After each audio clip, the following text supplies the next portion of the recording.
Welcome to the APA Next Summit. This event is brought to you by NextShark and McDonald's.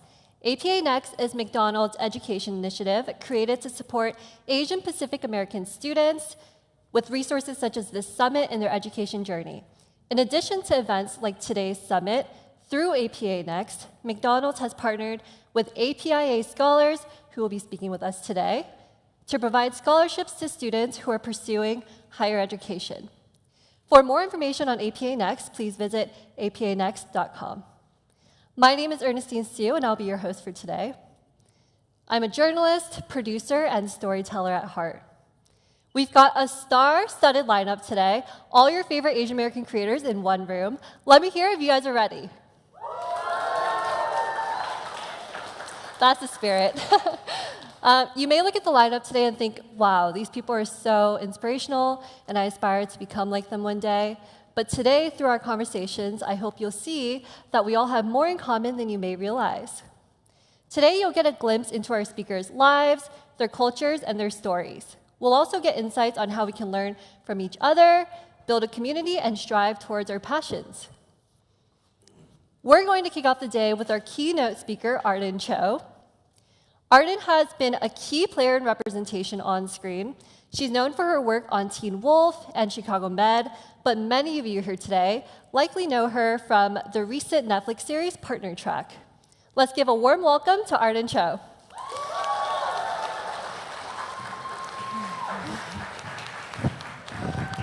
Hello. Hi. How are you guys? Hi.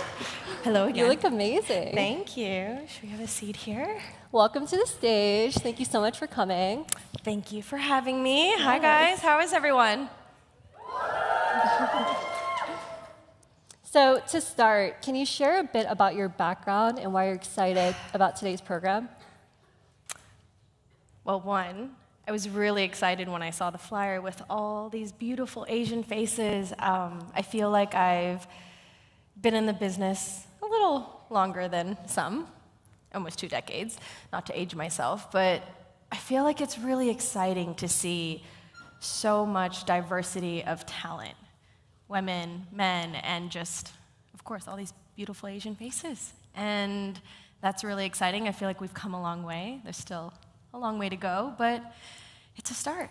And so, yeah, I think for me, being a young Asian American girl born and raised in Texas, thinking that she's just like so weird and alien, I think I grew up feeling very alienized, which is what led me to wanting to be in entertainment in hopes to show the world that we do belong. And so, yeah, it feels really exciting. Yeah, and it's amazing to see how much your journey has progressed. I've actually been a fan since literally a decade ago. I've seen you since YouTube. So yeah, it's amazing to see your journey. So let's take it back to the beginning. Can you tell us a bit about your childhood and how your experience growing up in an immigrant household has shaped you and your career? Yeah, I mean, I'm sure like most of you, my parents immigrated here, well, maybe a little earlier than you guys, but their dreams for me were to become a doctor or a lawyer. Luckily, I get to play one on TV, so they're less disappointed. But yeah, I mean, I think growing up, the goal or the dream was to have security, have safety, to make it in America. And so pursuing a career in the arts was definitely not in the game plan, but I've always loved telling stories. I've always loved performing. And for me, growing up feeling so alienized, I think I felt like I had to try. Even if everyone told me it was impossible and I didn't really know what I was doing. I moved to LA at 22, straight out of college, didn't have a plan, and I just felt like I had to try. I could either complain forever that we didn't have enough representation on TV or that the media portrayed Asian women as fetishized objects or an accessory or a villain. And, you know, obviously the stereotypes for Asian men and women in media has always been on the negative end. And so I felt like I could either complain about that forever or try. So I tried. And I'm still trying. That's so inspiring. And I know you're from Texas originally, and you went to high school in Minnesota, and you went to college in Illinois, right? Yes. So what was that experience like, growing up around people who did not look like you? It was tough. I grew up with a lot of fear. I was bullied a lot. I've been hospitalized a few times because I was bullied quite severely. Yeah, one time I was literally like kicked unconscious, had like half my face scraped off, was in the hospital for like over a month. And Wow. It was tough. I think I grew up feeling like I didn't deserve to be here, that I was disgusting, that Asians were just not supposed to be here. I heard that a lot growing up. And it's tough because, I'm in my 30s now, but it's been such a long journey of healing. And it's interesting because I get so excited when I meet young Asian Americans who are so confident and vibrant and know that they belong and they have all this zeal for life and they feel like they can be the main character. I love that because that shows me that what myself and other people are doing in this business matters. A lot of young people I meet today say they grew up watching us on YouTube, and so they feel seen. But when I grew up, I didn't feel seen. I didn't see anyone that really looked like me other than a few, but I didn't relate to them. Lucy Liu existed, but she was so sexy and cool, and I didn't feel like her. I didn't feel like I could be that. And so, I think growing up in all these states where I felt like I was the only one, and then experiencing so much racism from teachers, classmates, friends, neighbors, just made me feel scared. So I grew up with a lot of fear, and I think in the last probably 5 to 7 years has been a lot of healing from that and breaking, and it's good. Yeah, look at you now. She's here. Yes. Well, thank you so much for sharing. I'm sure a lot of people can relate to that. Yeah. So let's talk about your passion. How did you initially discover your passion, and was acting something you've always loved? It's funny. Whenever people ask me this question, it's tough because I'm always like, I loved telling stories, but my first love was always music. And I grew up singing. My parents said I used to sing my day, so I'd come home from school and tell them about my day in song. And I think my dream is still to one day do Broadway or to, do something with music. But music is so tough. Acting is tough too, but I feel like music is even harder. And so, I feel like I'm very lucky to at least be able to still pursue the arts and be telling stories, but it's definitely always been there.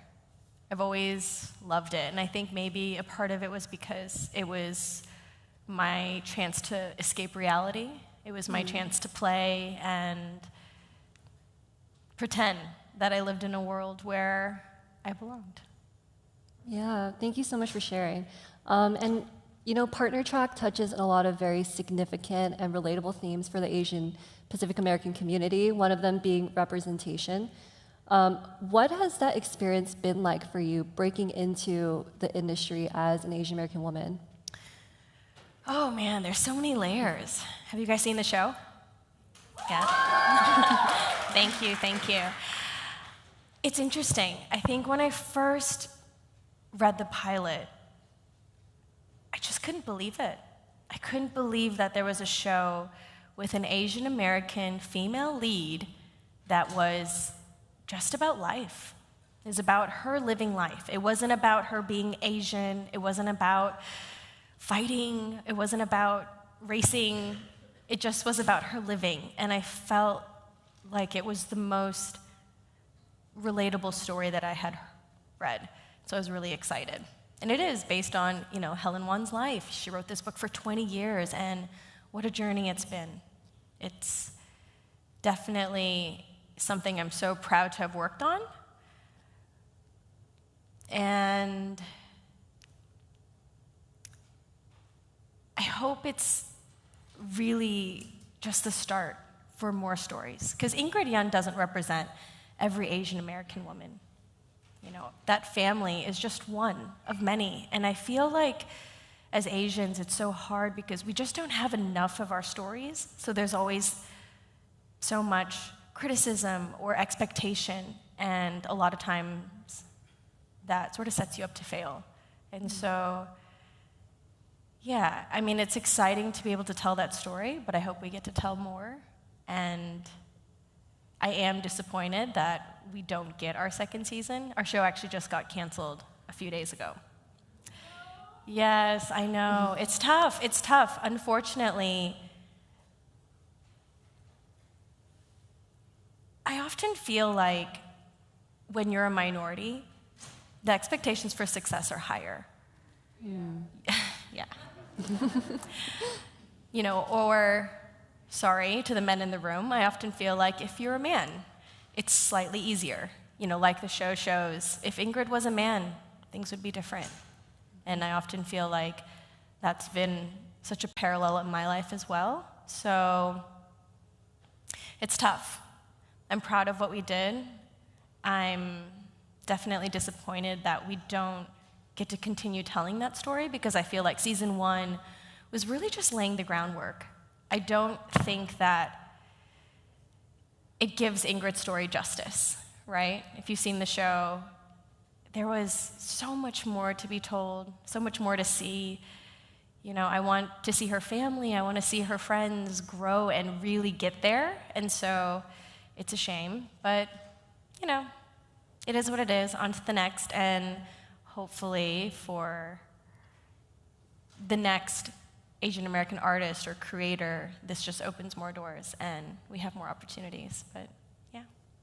I'm sure it has, and I'm so sorry about the news, but I think, you know, what you have already done with Partner Trek has already left that impact, and a lot of people see you as a trailblazer, so.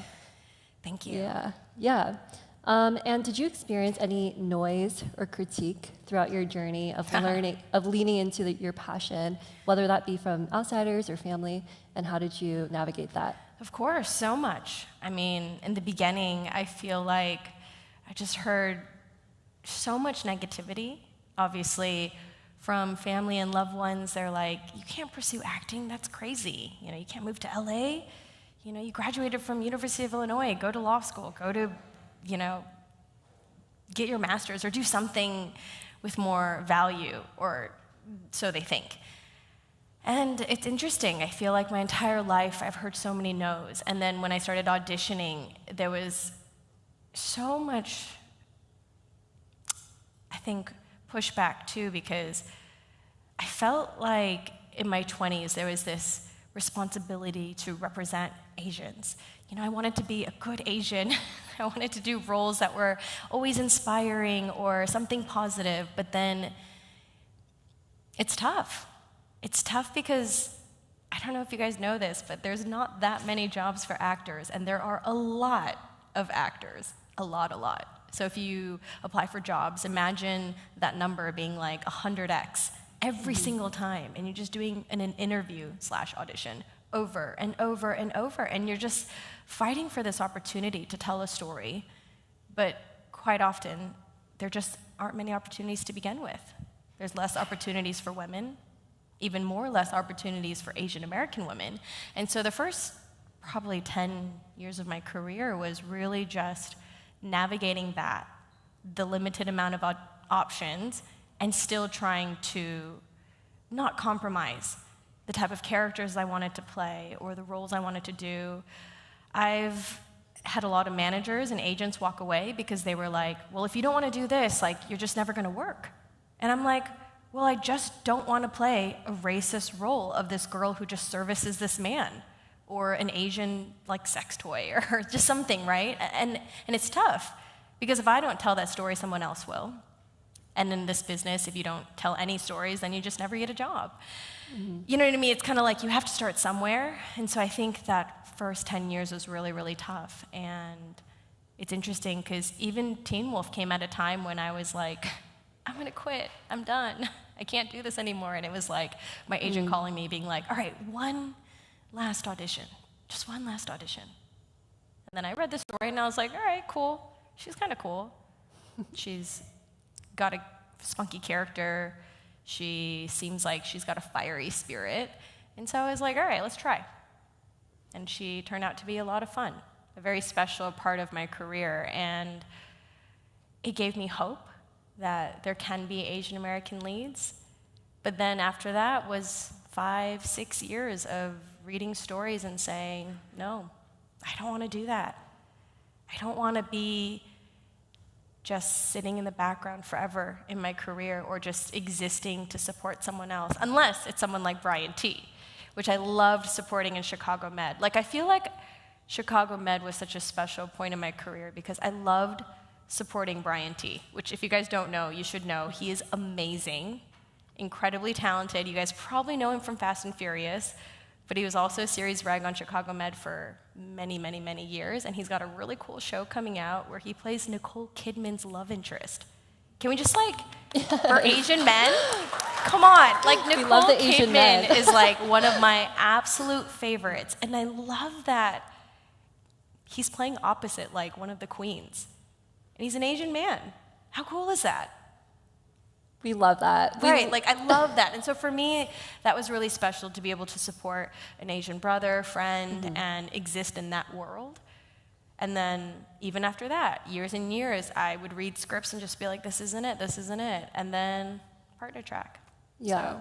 Yeah, well, I love that you're talking about responsibility and representation because, I mean, you are like a key player in representation. And I love that you're speaking about picking your roles depending on the type of story you want to portray, right? And representing the Asian community in the right way.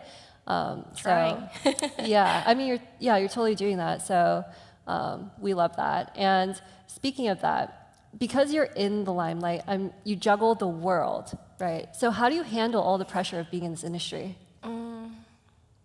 Well, one, I do turn it off a lot, meaning I try not to let what people say and the internet define who I am. I have an amazing community. A lot of my close friends are actually not in the business, and I think that helps a lot because it reminds me that that's not everything. Instagram, social media, that's not everything. I know nowadays people grow up on it, and their entire identity and worth is in the likes and the views and all of that, but really it doesn't matter. You know, what matters is how you make people feel, you know, what you live for, your purpose. And so I think for me, my community is definitely something that holds me down. And yeah, I think trying to focus on the good that we can do, because there's always criticism. You're never going to make everyone happy. And that's tough because I'm a complete people pleaser, so I want to make everyone happy always. But in my 30s, probably the best thing I experienced was learning to let it go and realize that you just cannot make everyone happy, and you have to sometimes choose yourself. And I think when you're happy, it sort of like flows onto people around you, if that makes sense. And we're going to talk about this more later in our mental health panel, but what does that look like in practice to you, choosing yourself and prioritizing yourself? I think, number one, learning to say no. I always say that Asian Americans, especially minorities, culturally, we're just taught to do it all, take it all. And at such a young age, I was always the one doing everyone's job in the group project.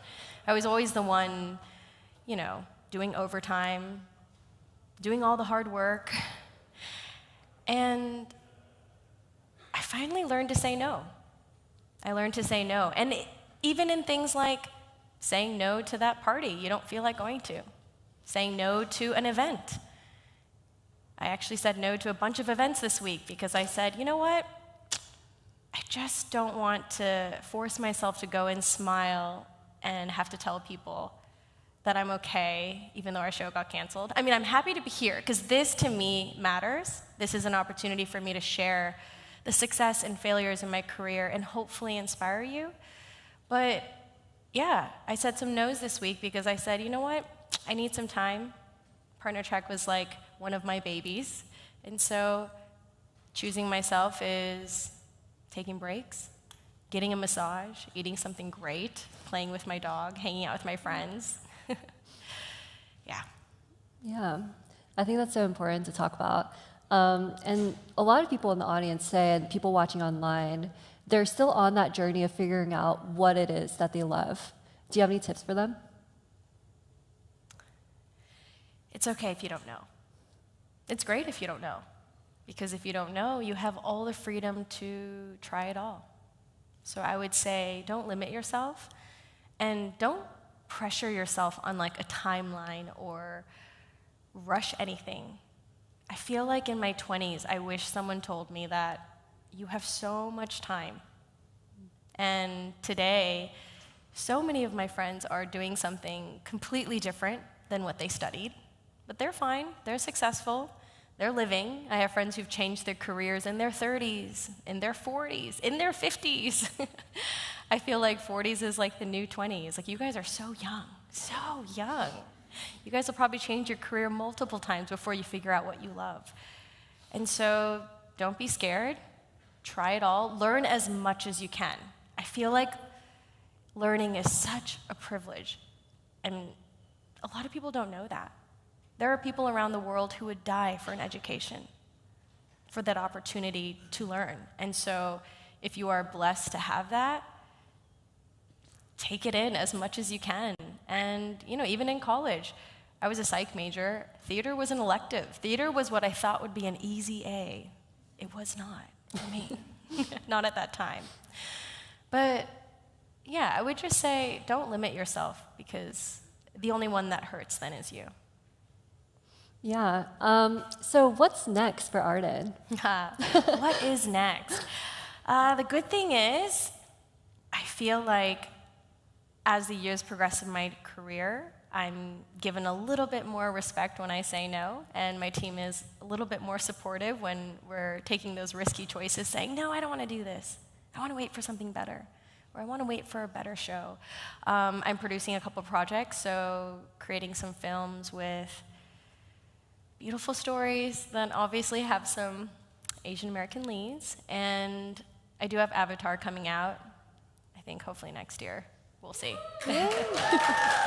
Yeah, that's a really, really special project, because I feel like it's like your Asian American Game of Thrones or Lord of the Rings. Like, it's a big show, very big show. And so I'm honored to be a part of it, and it's so exciting to play such a fun character.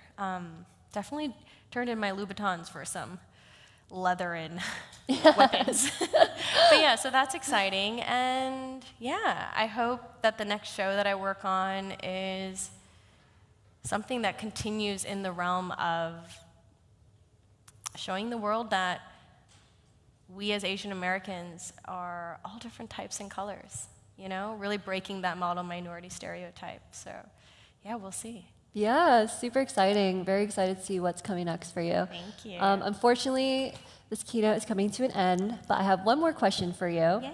What is one key takeaway that you'd like the audience to bring with them today? Well, one, I hope you guys realize how incredibly lucky you are to be here with all these incredible talent sharing their experiences, their successes, and you know, I'm excited to hear about people openly talking about, you know, financial struggles, mental health, identity, everything that honestly should be taught in school. I always say, I'm like, why is this not a class? Why do we not have like a financial management class? Like, I needed that 20-some years ago.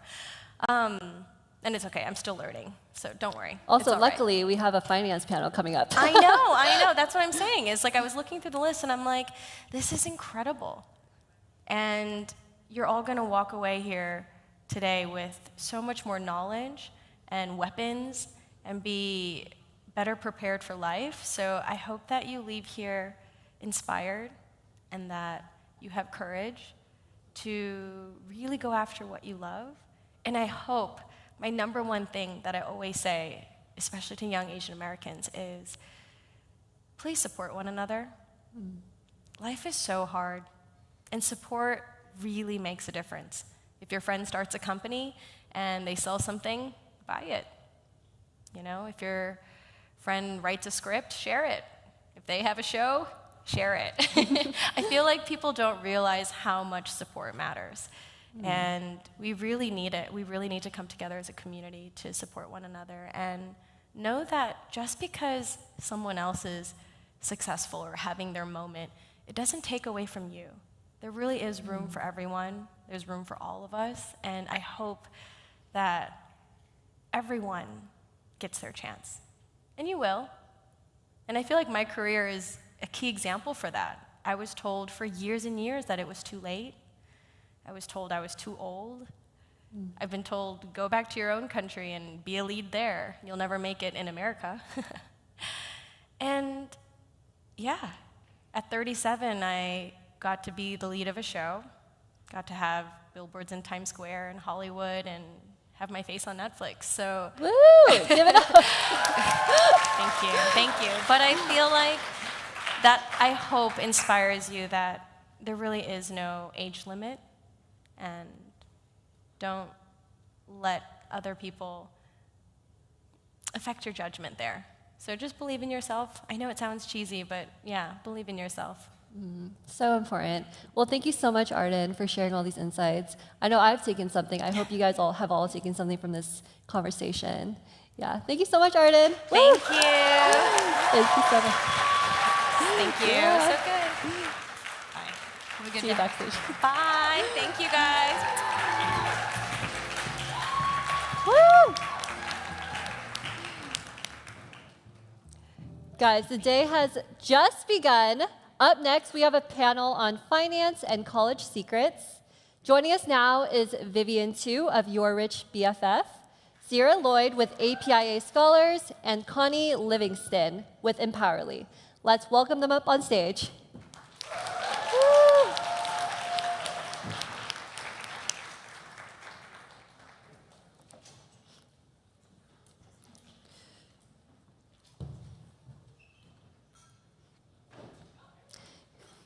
I hope you guys got like your snacks and drinks going outside before coming in. Woo! Those are my friends. Woo! Hi. Good to see you. So good to see you. Take a seat. Perfect. Welcome to the stage, guys. Thank you. Thanks, Hi. guys. Wow, this is like intense. This is hardcore. I love it. Yeah. Well, okay, let's start off with this. Can you guys tell us a little bit about what you do? Vivian, you can kick it off. Yeah. Hi, guys. I am your favorite Wall Street girly and your favorite personal finance creator. I teach personal finance to the next generation, things like saving, budgeting, investing, planning for the future, real estate, even some crypto stuff. But I am trying to make finance less taboo to be spoken about in your friend circles, and hopefully through fun pop culture anecdotes and financial literacy, I'm turning finance into funnance. Nice. Love that. Finance. Nice. Hi, everyone. My name is Sierra Lloyd. I am the Director of Scholarships and Programs at APIA Scholars, which is located in Washington, D.C. And we are the nation's leading nonprofit organization devoted to programming and scholarships for Asian American, Native Hawaiian, and Pacific Islanders. We were started in 2003, and we are an ever-growing organization, again, devoted to programming for the APIA community. We really believe in the idea that all Asian American, Native Hawaiian, and Pacific Islanders deserve access to a college education, regardless of their ethnicity, background, and their financial situation. I myself have been working in the scholarship world for several years now, and I've also have experience with working with students one-on-one to kind of navigate that college application process and financial aid experience. Awesome. Hi, everyone. Happy to be here. I'm Connie Livingston. I'm the head of counselors at Empowerly College Counseling. So we are a college counseling firm. We're based in San Francisco. However, we meet with our students one-on-one remotely. So we have over 150 counselors all throughout the nation, and even some international counselors as well, who are graduates of Ivy League schools or top 25 schools, who have backgrounds in the STEM fields, medicine, business, law, humanities, and we match our college counselors with our students. And so we really work to navigate our students and families to be the most successful version of themselves through their college admission journey. I myself am a parent as well, so I just went through the process with my oldest son. He's now a freshman in college. I have one more to go, but it's a pleasure to be here and discuss the topics with you all. Thank you. Hey. Yeah, thank you guys so much for joining us. Vivian, we'll start with you. How was money spoken about in your household growing up, and how would you describe your money mindset today? I, like many of you guys, come from an immigrant home. And for us, money was just this constant scarcity. My parents, there's like this Chinese phrase that it's like, you should only spend money on the knife's edge. And my dad would say this all the time, and there's such an emphasis placed on saving, saving, saving, that I didn't know any better until I actually got onto Wall Street that, yes, while saving and being frugal and scrimping is really, really important to manage a healthy budget, there's also the other side of things, that you want to make your money work for you, because you guys are human beings, and we can physically only work so many hours a day, but your money can work for you 24/7, and it's something that once you start, it's almost like a snowball effect, that it'll work harder and harder for you as the years go on. So I think growing up, I had a big saving mentality, and now I'm really, really focused on growing my wealth through investing.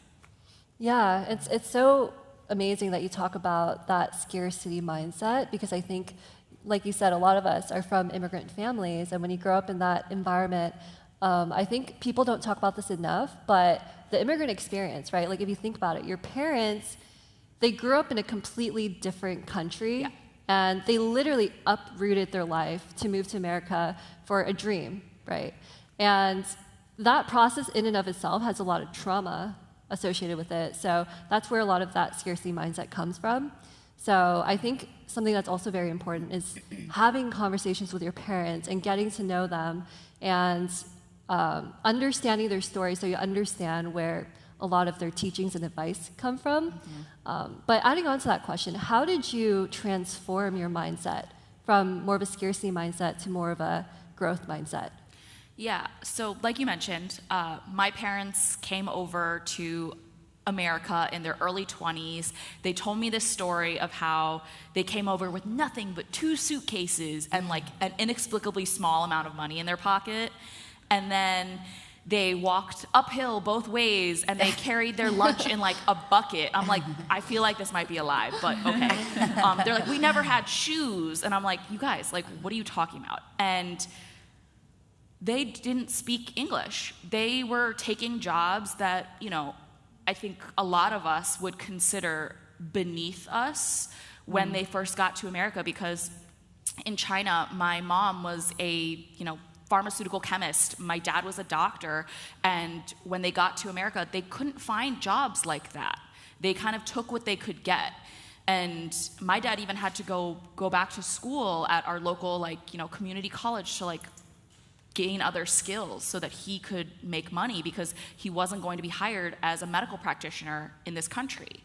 However, I was born here, and I think a lot of you guys probably also feel the same way, but it's not an entitlement per se, but I feel like I deserve to be here. I belong here. I have every right to have my American dream, to be rich.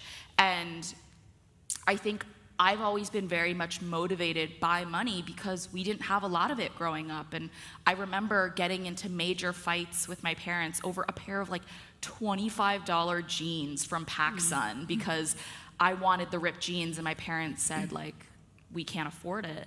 And when I decided what career route I wanted to take, money was a huge factor because I wasn't going to be allowed to be a, fine arts major because I was nervous that I wouldn't be able to find a job. And I didn't take one of the traditional Asian routes of doctor, lawyer, engineer, but going into finance is kind of like the fourth best option. Yeah. So we're here with an audience. A lot of people here are looking to pursue higher education. Yeah. You've spoken about financial aid in your content before. Do you have any tips on that? Can you expand a little bit on that? Yeah, so I think the two ladies to my left can definitely do a better job of giving you the actual nitty-gritty details. But what I really want to impart on you guys is that for many, many schools now, aid is need blind.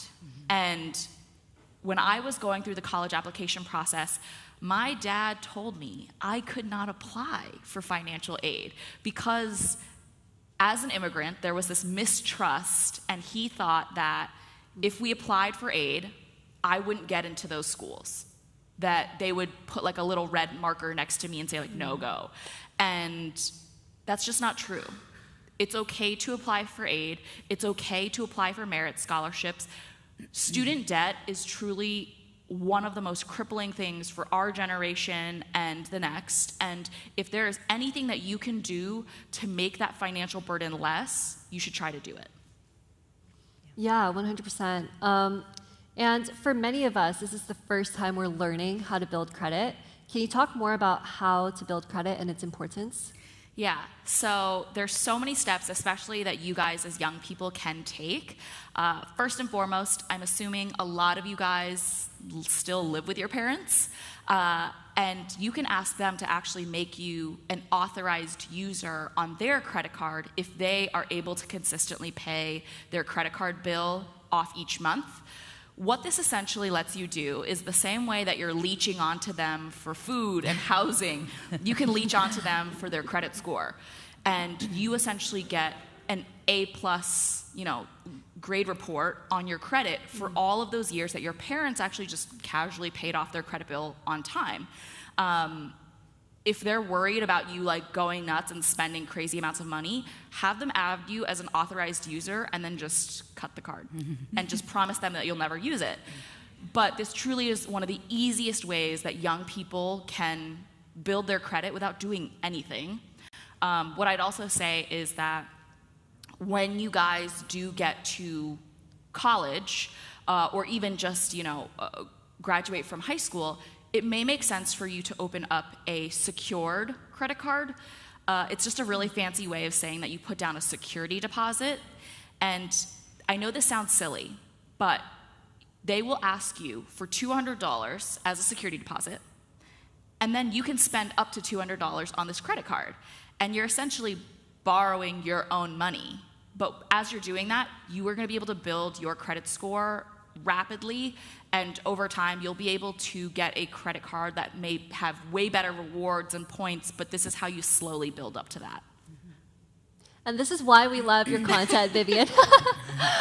There's a life hack. And Sahra, you're with APIA Scholars. I have a couple questions for you. Yes. When it comes to applying for college. How can students stand out when it comes to their essay writing assignments? Oh, yes, great question. So when it comes to writing essays, you definitely want to plan ahead. You want to take some time to just brainstorm, think about what you're actually going to talk about. You can free write, draw, get your brain, moving, have a conversation with someone about the ideas that you have when you're thinking about writing. The other thing you want to make sure that you're doing is outlining and that you are taking the time to think about the question, because you want to make sure that you're answering every part of the prompt that you're being asked. I would also say avoid any type of like general answers, be specific. So a lot of college scholarships folks and admissions folks want to see that you're telling them and not, you're showing them and not just telling them. So providing exact examples, you know, it's nice to say I'm a hard worker, okay, but how? How are you a hard worker? Like really lay that out for them. And so take your time, organize, have someone proofread it, maybe a couple of people to look over the essay for you, and then, yeah, and just make sure that you are outlining everything ahead of time. And when it comes to the proofreading process, how would you suggest that students go about that? Proofreading? Yes, you can do it yourself. You can also, like I said, have, I would say maybe have a few people from a few different backgrounds read over it, so a teacher, but then maybe also someone outside of education just to get a different perspective, because you also want to be mindful of your audience when you're writing these essays. And so, you know, someone at a scholarship essay maybe in one part of the country may be thinking a little bit differently than an admissions person, you know, up in the Northeast. So you definitely want to have folks from different backgrounds to read over it. And I mean, beyond just the natural grammar and things like that, but content, flow, that would actually be great. Mm-hmm. And Sierra, I think, you know, what you mentioned was really, really important about understanding your audience. Yes. These admission counselors or scholarship like reviewers, they're reading tens of thousands, hundreds of thousands of applications. You, like, you can speak to this. What makes you special? Mm-hmm. Mm-hmm. Yeah. That's exactly it. And I think it's so important to stress excuse me, just how important your essays are in your college application. So before joining Empowerly, I was an admission officer at Brown University. And yes, we read thousands and thousands of essays. And your essay is one part of your application that is really going to help you stand out from the rest of the pool of very many talented applicants. You know, so many students will have perfect GPAs and really great curriculums and amazing extracurriculars. But it's your essay, who you are as a person. What will you contribute to that college campus that is going to make you stand out? And at Empowerly, our counselors really start working with our students, believe it or not, like junior year, first semester junior year, certainly by second semester of junior year, brainstorming essays, proofreading, editing, back and forth. We have an essay editing team as well that you can submit your final drafts to make sure that they're really spot on before you submit your applications. And Connie, while we're on that topic of students standing out in their college application, do you have any tips for how students can prepare for the college application season? Yeah, so we're actually in the thick of it right now. The early decision and early action deadlines just passed. Regular decision deadlines are fast approaching, usually right around January 1st. But first and foremost, make sure you are preparing well in advance. I mean, we start working with students sometimes in 7th and 8th grade because we're really trying to build that narrative and really kind of guide them through this journey to really set them up for success by the time college application season rolls around. So that could be through helping them land some internships or research opportunities. But it's really key to start early and to stay organized. You know, kind of have a roadmap for yourself planned out. And if you're working with a counselor at Empowerly, you know, that's exactly what we do. We really guide you all the way through. It's interesting, I read an article recently about, from like a national publication, about, you know, how to stand out in your application. And it was saying that colleges are looking for really well-rounded individuals and that you should have a great selection of extracurricular activities.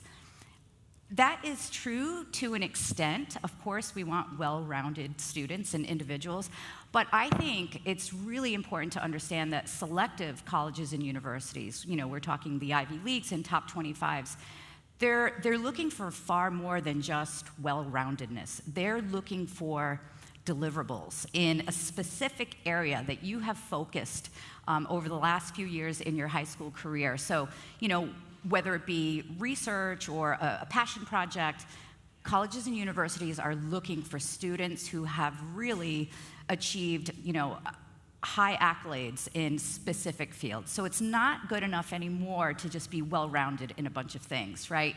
To gain admission to a selective institution, you really need to be an expert. You need to have taken a deep dive into your chosen field, and then tell that college or university how you're going to bring that to campus and how you'll contribute. Yeah, thank you so much for sharing that. And while we're on this topic, I feel like there's so much conversation and so much advice on there on college applications. What would you say is one big misconception, or what is something that people often get wrong about college applications? I would definitely say waiting until the last minute is definitely getting it wrong.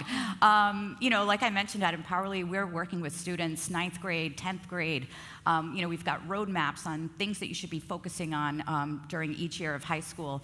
And it's unfortunate, but I do think that a lot of students wait until the last minute simply because they don't know what to do.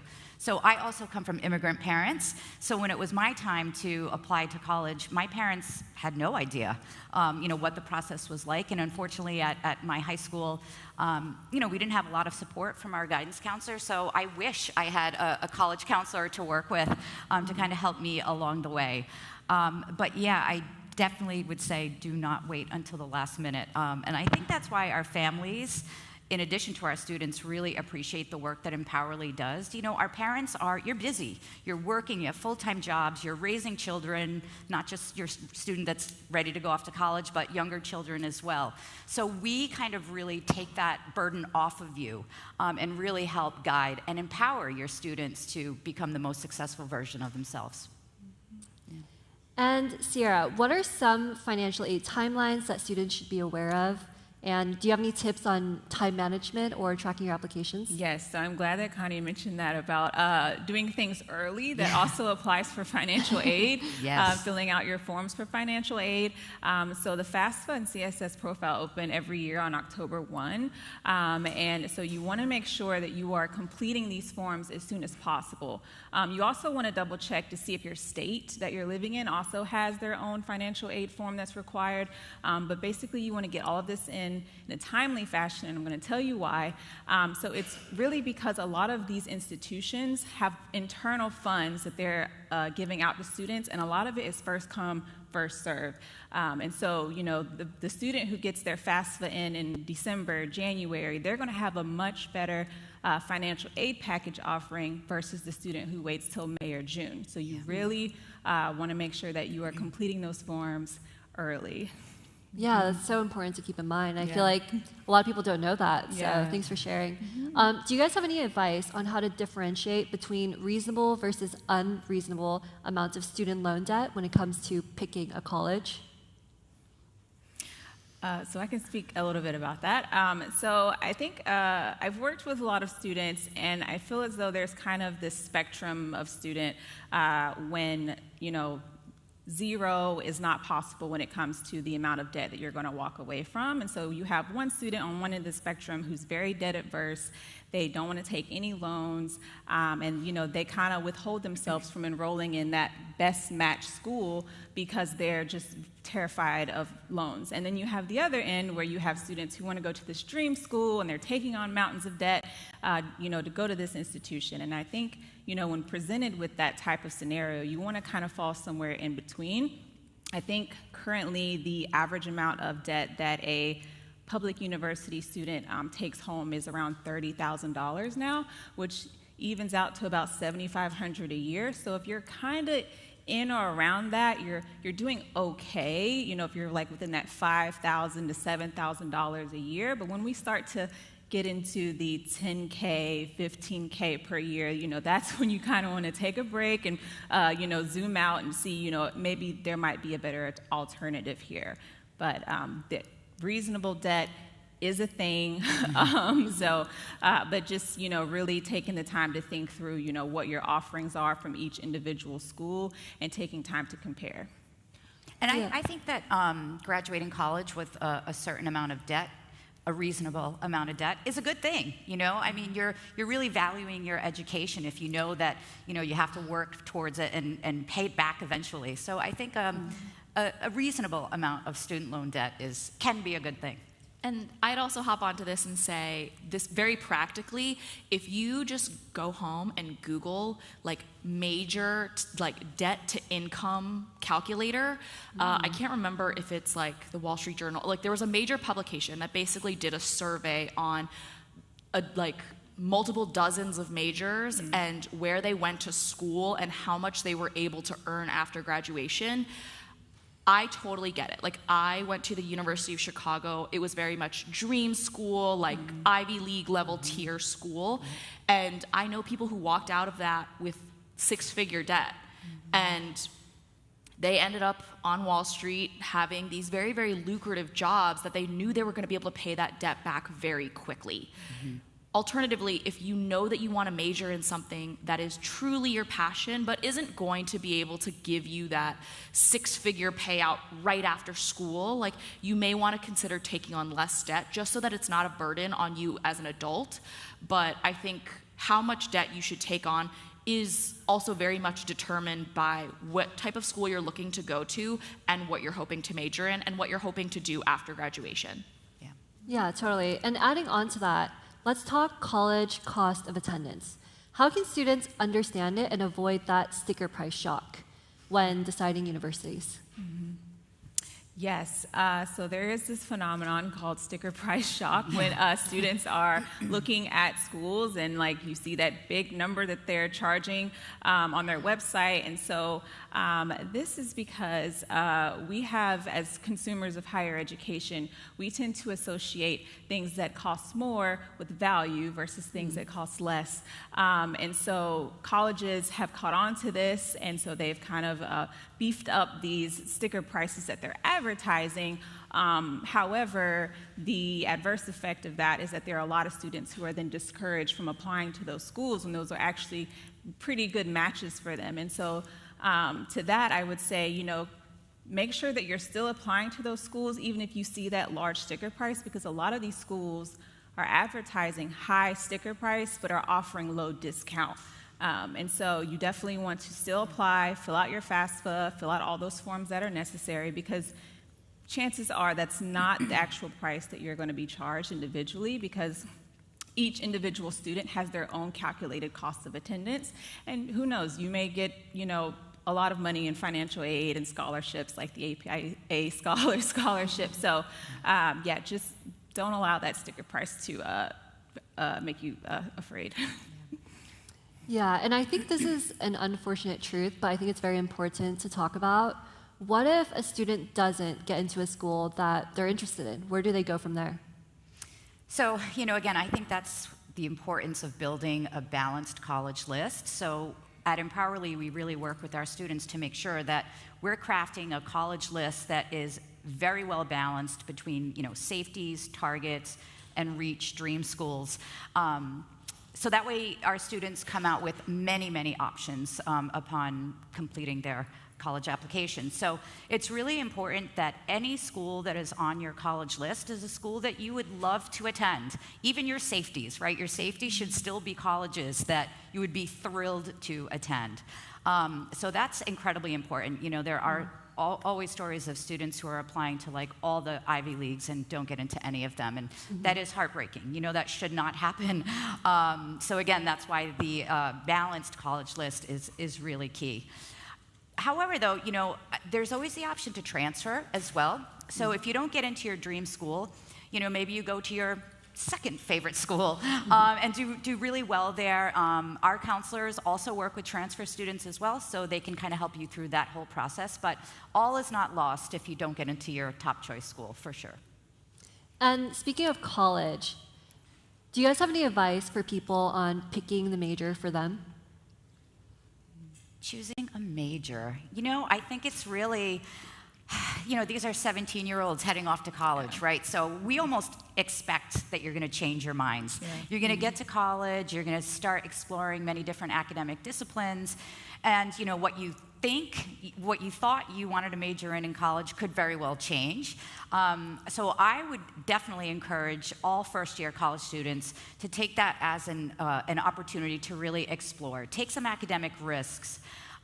because again, you're going to have so many more opportunities for you academically at the college level than you did at the high school level. It's very limited, your curriculum in high school. So I would say explore, take some academic risks, and talk to advisors for some guidance. Many colleges, you don't even have to select your major until usually sophomore year, so there's really no rush. Mm-hmm. To Connie's point, you should take academic risks, but not too many.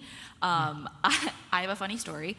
I went to Chicago thinking I was going to be this amazing economics major, and I took the very beginner level 200 class, and I got a C+. It was devastating. It was the first C+ I'd ever gotten in my life, like a permanent grade, not on a test, but on the whole class.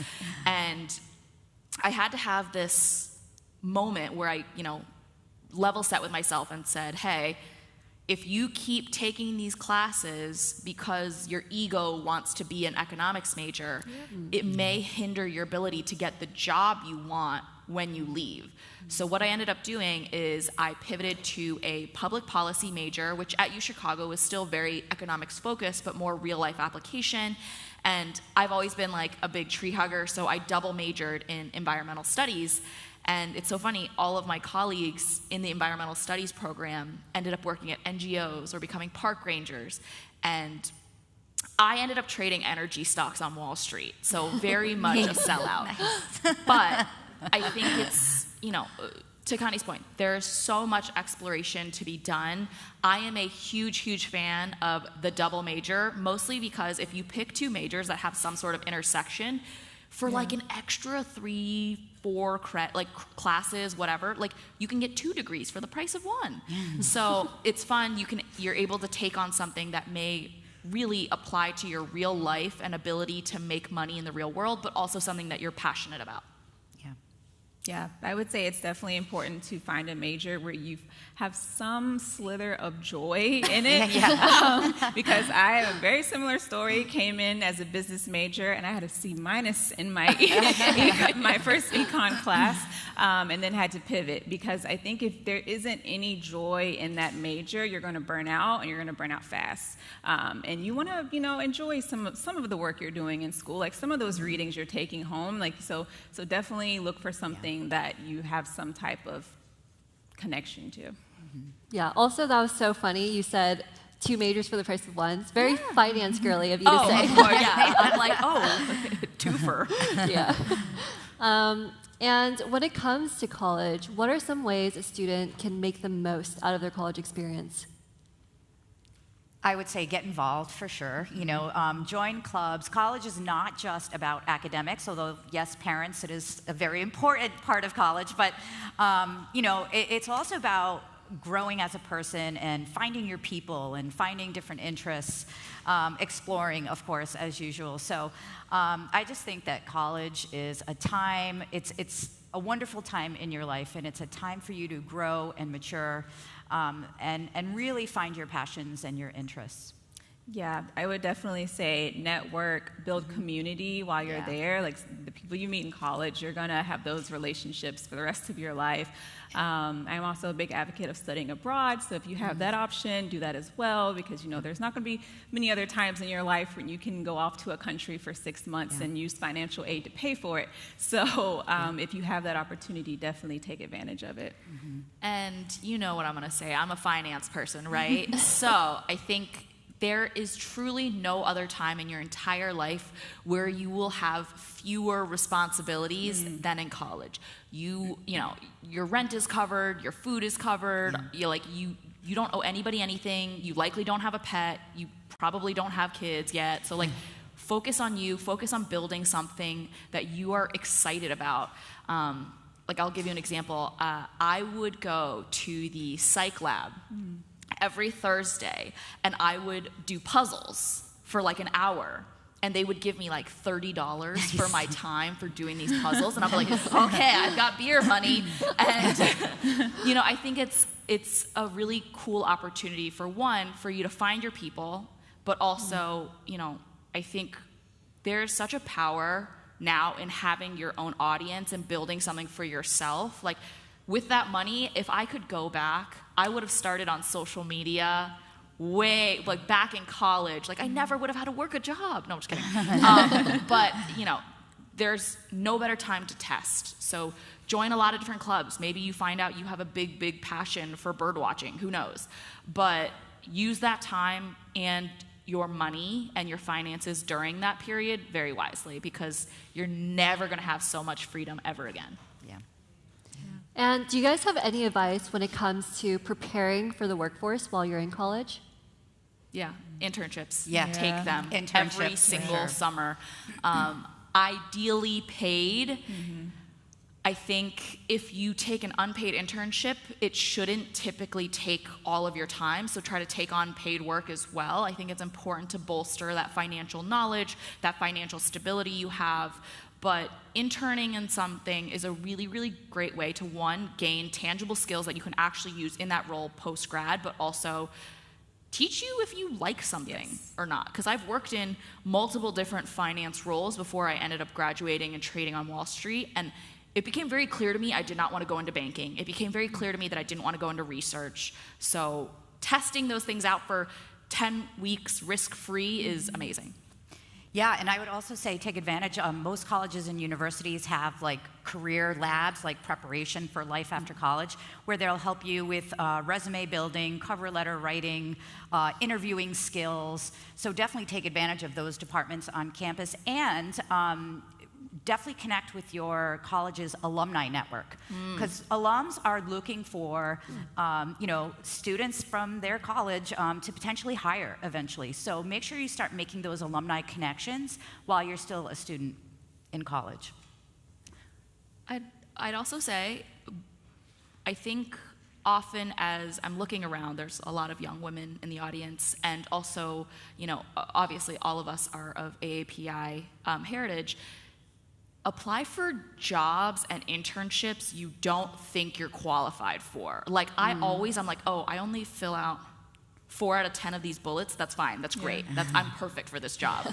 Because I think a lot of our, male, white colleagues and counterparts have the sense that like, oh, I'm good enough.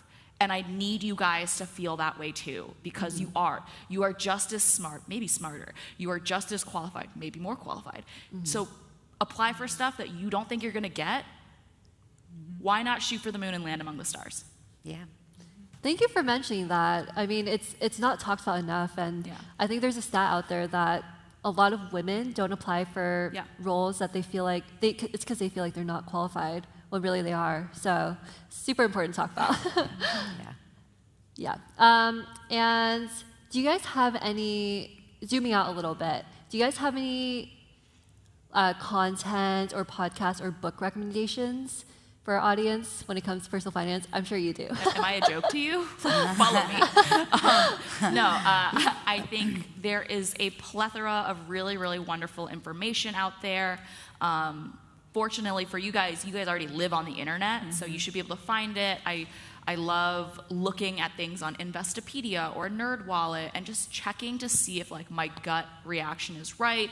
Can I get a cosign on this brand that I may potentially open up a savings account with? Anything that I say, you should be able to verify on Google with other credible sources. I think you guys should get into the habit of being able to do your own due diligence and research and being able to be like, what this person is saying is either smart or stupid, and making that decision by researching on the internet. Yeah, I use YouTube all the time for research, so I'm sure you all are very aware of what's on YouTube, but follow the accounts that make sense to you, speak to you, because there are so many. I will recommend a book, an actual book. It really gives you an inside look into selective college admissions. It's called Who Gets In and Why by Jeff Salingo. He's an education writer. This book just came out a couple of years ago, but he actually spent, I believe, like a year. He went through a whole admission cycle at several different colleges, so he kind of popped in and out of admission officers. So the book gives you some really great inside information about how selective admissions work. Yeah, and being that we are in the midst of college application season right now, do you guys have any tips for finding balance in your life while still applying to these applications?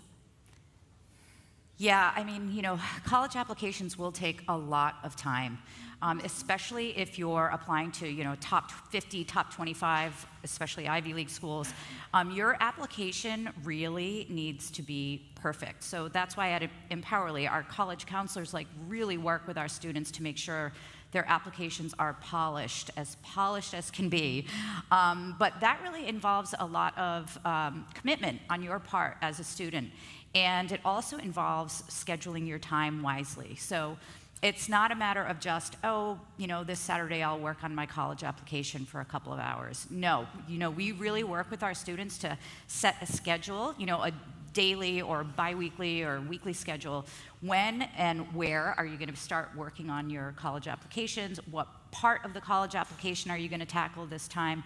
So it's a very deliberate approach in order to really kind of set yourself up for the best success. Mm-hmm.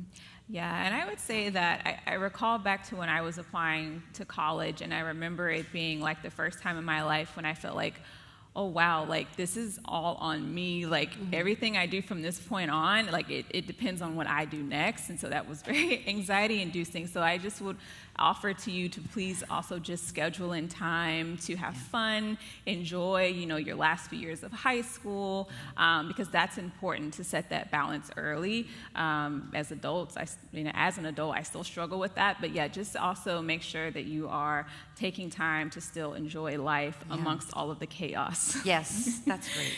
I would say it's really hard sometimes to remember that this is not the end of the world. It may feel like it, and it really did for me. Let me tell you, when I didn't get into Harvard, I was devastated. But I think there are so many amazing colleges out there. Even if you don't get into what you thought was your dream school, odds are good you end up somewhere where you will really, really love and belong and feel like you're a great fit for. So I would just say not to put, obviously, you want to put a lot of weight into this. You want to make sure you take your time, focus on your college applications. But remember that there are so many other pivotal moments in your life that will also impact the trajectory of where you're going, that this is not the only point. And if it's you don't get what you want here, you just die. That doesn't happen. You will wake up the next day, the sun will still be shining. You will still get to go somewhere, and it will be okay. Yeah, it will be okay. I remember when I used to talk to students and families when I worked at Brown, I would tell them, even if you don't get into Brown, if it's your top choice school, you're going to end up somewhere great. You're going to be just fine. So yeah, I really appreciate that, definitely. Yeah, and zooming out a little bit, let's talk about personal finance, right? When you're in school, it's not talked about enough, but can you talk to us, Vivian, about the importance of investing? Yeah. And you guys feel free to chime in as well. Yeah. You guys, please listen to me. I'm begging. I started my personal finance journey. I started getting really, really smart with my money in my mid-20s. If I had started at 18, you guys would not see me here. I would already be retired. Mm-hmm. I think, there's this focus on, FOMO of spending all of your money and making some really, really irresponsible decisions. And listen, I was there, I did it. The campus bar, I spent so much money there. I think it's also important to remember that if you do have income that may come from an internship, or you are taking those psych, lab puzzles and making money, it is totally okay to treat yourself, to go out, to spend that money and enjoy. If you have anything left over, consider investing it. Consider putting it into a Roth IRA, preparing for your retirement. Consider buying broad index funds that will just help you kind of ride the wave as you get older, because time in the market is so much more important than timing the market or picking the perfect investment. And the kids that actually were investing or belong to the investment club at my school and who are investing in their own personal portfolio, they're some of the most financially secure now because they were able to put in $10 here, $10 there. And back in the day, we were all well, what's the point? It's $10. Well, $10 turns into a lot more when you've been doing it since you were 18. Yeah, that's great advice. Yeah. So what is, if you could rewind time, what would be the first investment you would make? First investment, easy. I would literally just open up a Roth IRA and I would buy, this is not financial advice, I would buy VOO. It is an index tracking fund. It tracks the S&P 500, and it's basically like, instead of buying a single candy bar like in the dark and like hoping it's a delicious candy bar, you're buying a whole Halloween bag of candy. There's a zillion different flavors. There's going to be good stuff in there. There's going to be bad stuff in there. But for the most part, you're going to feel good about that investment riding with you as you get older. Yeah, that's awesome advice. And I mean, right now we're in a bear market. It's not looking that great out there, folks. It is especially a with sale. crypto. Yeah. Do you have any advice for people who are in the market right now? Yeah, don't sell, because it's only a loss if you sell. But also, people think of these bear markets and they get very nervous, or like they're like, we're going into a recession. Like, yeah, okay, a recession is a normal part of the business cycle. And what you should consider right now is that the stock market is on sale. You've never ever run from the Sephora VIB sale. You've never ever run from the Nordstrom semi-annual sale. Why are you running when things are on sale? Because if you miss, like I think it's like the 10 best days in the market, your return dramatically drops. It's better to just buy and hold. So don't be afraid. If you are able to put in $10 every single month, buy the same thing. Just over time, you will wash down your average and end up with an investment that can really, really serve you in your adult years. Yeah, because the market always bounces back. It does. It's never not recovered. Right. It's true. And, you know, a lot of our audience today and people watching online, a lot of them are students, and, you know, some of them are applying to financial aid or they have applied to financial aid. Do you guys have any advice when it comes to balancing your money and when it comes to like balancing that pressure? You know, if anyone feels financial pressure, do you have any advice for them? Well, one thing I always tell students, and I told my own son this, is use your meal plan. You're paying for it. So, you know, students will spend so much money outside of their meal plan on things, and it really adds up, like a Starbucks here, you know, a meal out there. So one way to kind of help alleviate that pressure is to take advantage of everything your campus has to offer. There are free events and free, you know, things for you to do and get involved in. You don't have to create additional stress for yourself by spending more money. So use your meal plan and attend all of those free and fun events.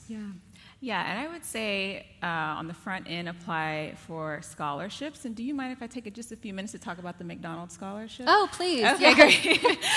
So we at APIA Scholars partner with McDonald's. We've been doing this now for a few years. And so our application opened early September. It's open right now. We have 2 deadlines, and so the first deadline is for applicants. Well, actually, the first deadline is for recommenders, which is January 12th of 2023, and then applicants have till January 19th.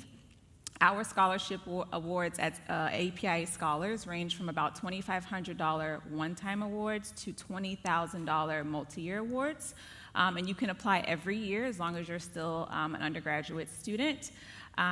This year, we've actually made our recommendation letter optional.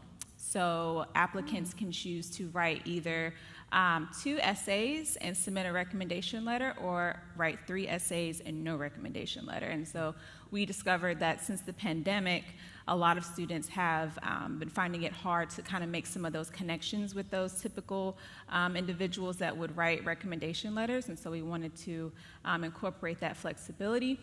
But our application is open. All of what I just said is on our website, so please go and visit. And if you have any questions later on today, feel free to ask me. But scholarships, applying early, is also very key to kind of reducing some of those stressors that you may encounter later on. Yeah, there are thousands and thousands, if not millions, of dollars available every year in scholarships. So that's another really important thing to do is, again, start early, start doing your research. Again, at Empowerly, we have a research team that can really help identify different scholarship opportunities tailored specifically to you as a student and what your academic interests are, or even non-academic interests. So there is a lot of available money out there. You know, you just have to do the work to look for them and apply. And I would also add, when looking for scholarships, you know, make sure that you are looking for scholarships that are renewable, because a lot of times students will apply just for those that are one-time awards, and then, you know, you get all of this money your first year as a freshman, but then by sophomore year, your financial aid has now been cut in half because those, you know, those easy scholarships that you were applying to are, you know, now gone. You also want to make sure when looking for scholarship organizations that they provide more than just money.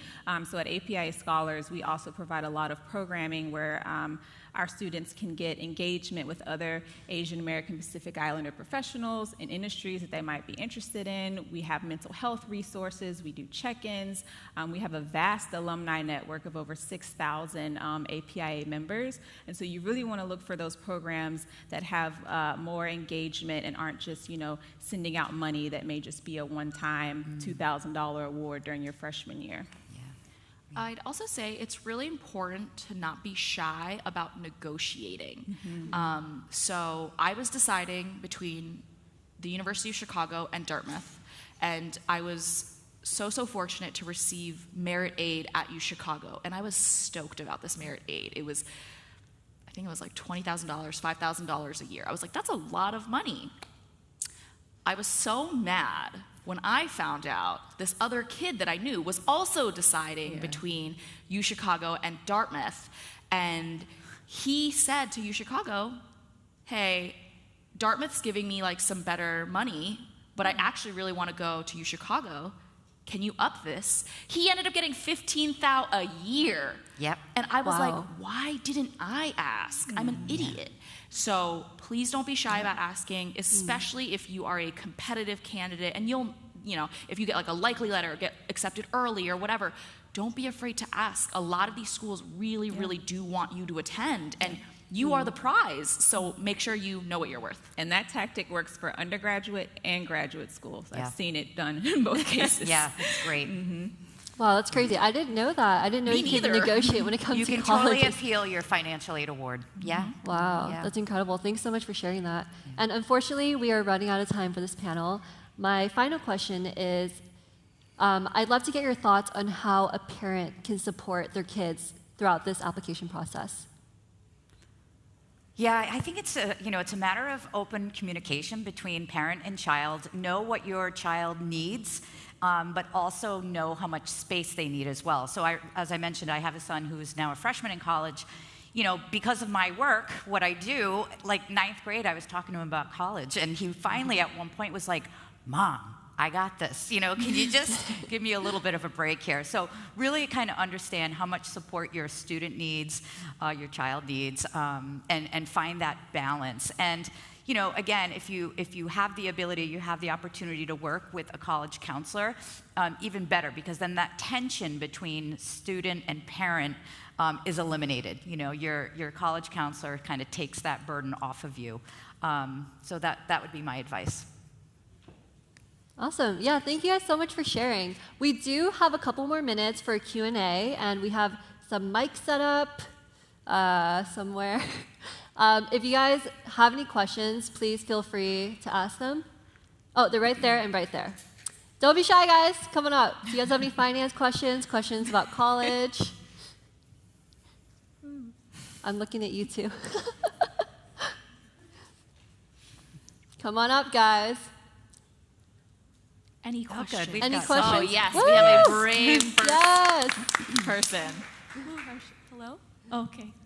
So I didn't know that it's more college age, but what would you guys recommend for like mid-20s in terms of investment and what we should be looking out for and researching? Yeah, when it comes to investing in your mid-20s, I think you have to understand, like, you have your full life ahead of you, and you should not be afraid to invest in the equities market, so stocks, ETFs, mutual funds, because you have a long time before retirement. As you get closer and closer to retirement, you want your investments to be less and less risky, but that also means they're going to return less and less. So as you're young, I would say put your money into index funds, again, that track the S&P 500. I would say if you're very concerned about your age and just rebalancing every single year, what you can do is invest in a target date retirement fund. So any brokerage platform that you're using will have this, and you can just search like target date retirement fund, and they're gonna show you a bunch of years. Like it'll be like 2025, 2020, 2030, 2035, 2040, 2045, all the way up to like these days, I think probably like 2060, 2065.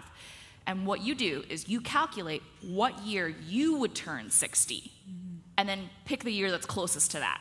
And that fund will essentially rebalance constantly as you get older to become less and less risky but have smaller returns. But while you're very young, it'll have stronger returns because it'll be heavily weighted in the equity space. I think it's a really nice way to pay very, very little in expense ratio, but also have an investment that's pretty tailored to your age. Great, we have time for another question. Does anyone else have a question? Oh, yeah. Come on up. This question might come out a little messy because I'm still trying to come up with the right phrasing. Something in the news that I'm curious about your thoughts is the, how there are some colleges who might have race quotas or sometimes, especially for Asians, there's a lot of us who are considered high achieving, but in some areas, colleges will consider less. So I was wondering if you had any thoughts on how to navigate the idea of how sometimes race plays into college admissions. Yeah, I mean, what I would say is that, colleges want diverse campuses, right? So colleges are trying to admit classes, shaping classes of incoming students who, are from all races and demographic backgrounds, socioeconomic backgrounds, geographic backgrounds, artists, scientists, humanists, athletes. So it's like a puzzle that colleges and universities are trying to fit together when they're building their class. And race is a part of that, colleges want a diversity of different races on campuses. So, I think that admissions considering race is a factor that, again, helps to contribute to diversity on campuses across the nation. Mm-hmm. That was a great question, by the way. Yeah. All right, coming up. Hi, hello. I wanted to ask for those who want to begin learning about finance, investments, real estate, or crypto, like what was mentioned in the beginning, what books would you guys recommend? Or anything other than books, anything to begin with? So I have some fun news. I am actually going to be writing a book. Wow. Thanks, guys. And that will hopefully be available for pre-order in the summer of 2023, and will actually launch in the January of 2024. But, in the meantime, I would say there are so many really wonderful books that do cover finance as it stands. I think Broke Millennial is a very good book by Erin Lowry. I would say I have thoughts about the author, but Rich Dad Poor Dad is a very good book. The Millionaire Next Door. I actually have a full book list on my website, yourrichbff.com, if you want to check that out. I think now what's really awesome is that you can go to your library and find these books for free, but also there are so many finance, crypto, real estate resources that you can read online. I would highly recommend, if you are in school, going to your your school library. They have subscriptions to Bloomberg, Wall Street Journal, Business Insider, New York Times, all of that for free. Just make sure you get a login through them. Right now, I'm always okay, I'm on my third free article this month. They're gonna start blocking me. Yeah. But you don't have to worry about that. So use those resources to your advantage. And if you can kind of get in now, you probably won't have to pay for the subscription later. Mm-hmm. Of course. All right, come on up. Hello. My question for you all is, for people considering graduate school, is there a good time for when how they can prepare financially to attend, because it doesn't seem like there are a lot of financial scholarships for graduates, for people trying to attend graduate school. And are there any tips and tricks for deciding like whether you should save up a little bit more or if you can just apply directly? Can I ask, in terms of graduate school, sorry, I'm looking at like a pipe. In terms of graduate school, what specifically did you have in mind? Oh, I'm thinking of a few programs, trying to explore. I don't have one in mind at the moment, but I'm asking in general because I have friends that are still in college and they're not. They're debating whether to continue going into continue graduate school or just quitting and actually finding a job based on the economic conditions right now. I would say, in particular, business school, a lot of corporations, major corporations, actually have a program where essentially you're like signing the contract like Ariel a little bit in The Little Mermaid, but if you agree that after business school you will continue to work for them for X amount of time, they'll pay for your business school entirely. A lot of consulting firms do this, some banks, some other places as well. So I would say if business school is something you're specifically looking at, you can get the whole thing covered. You just have to agree to work for that company for a few more years afterwards. But I can let Sierra and Connie speak to other graduate level education. Yeah, I would say for other programs, definitely see if they offer any graduate assistance programs, fellowships, because a lot of those also will offer discounted tuition rates. So if you agree to work on campus in a certain resource center, you can get a reduction in your actual tuition. Some of those programs, similar to like if you work in a residence hall, you can get housing. So there are some programs on campus that can actually reduce the cost for you if you seek them out. Yeah, and I would add to that teaching assistantships, where you can earn a stipend each month for working with professors and being a teaching assistant. It's a great experience as well. Thank you guys so much for all the insight you've given and all the advice. Unfortunately, that's all the time we have for today. Thank you guys so much. Thank you. Thanks for having us. Did we just get up? Okay, we have a 15-minute break right now. You guys can feel free, step outside, get a stretch in. There's coffee service outside, so get some snacks and be back here in 15 minutes. Thank you.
Ladies and gentlemen, please make your way back into the auditorium. Our program will begin at 1 p.m.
Ladies and gentlemen, please make your way into the auditorium.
Hello, everyone. Please take your seats. Up next, we're going to be talking about finding our passions and how that shapes your career path. It is so important, and we can never talk about this enough.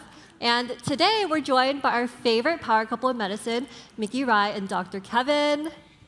And we're also, give it up. And we are also joined by Tina Choi. And Tina was born in Korea, and she studied food science at Cornell University, and she's amassed over 3 million subscribers on her YouTube channel. Woo! Welcome to New York, guys. Thank you so much for having us. Yeah. We're so excited. Yeah, I saw you guys just flew in on your stories. Mm-hmm. Yeah. Can you guys tell us a little bit about how you stumbled across content creation? Should we go first? Go ahead, please. It was actually kind of an accident. So I was in nursing school at the time, and I it was my personal Instagram, and I actually had a couple of pictures of me in scrubs, and I just wanted to educate my personal friends about nursing school and the clinical rotations and the things that I was kind of experiencing. And some of those posts went viral, and at the time, viral was like 1,000 likes on Instagram, and I was like, Mama, I made it, like, this is it. And since then, I've just continued to post education content and purpose-driven content and expanded to TikTok, to YouTube, and now we have over 4 million supporters across the world, which is crazy. Yay!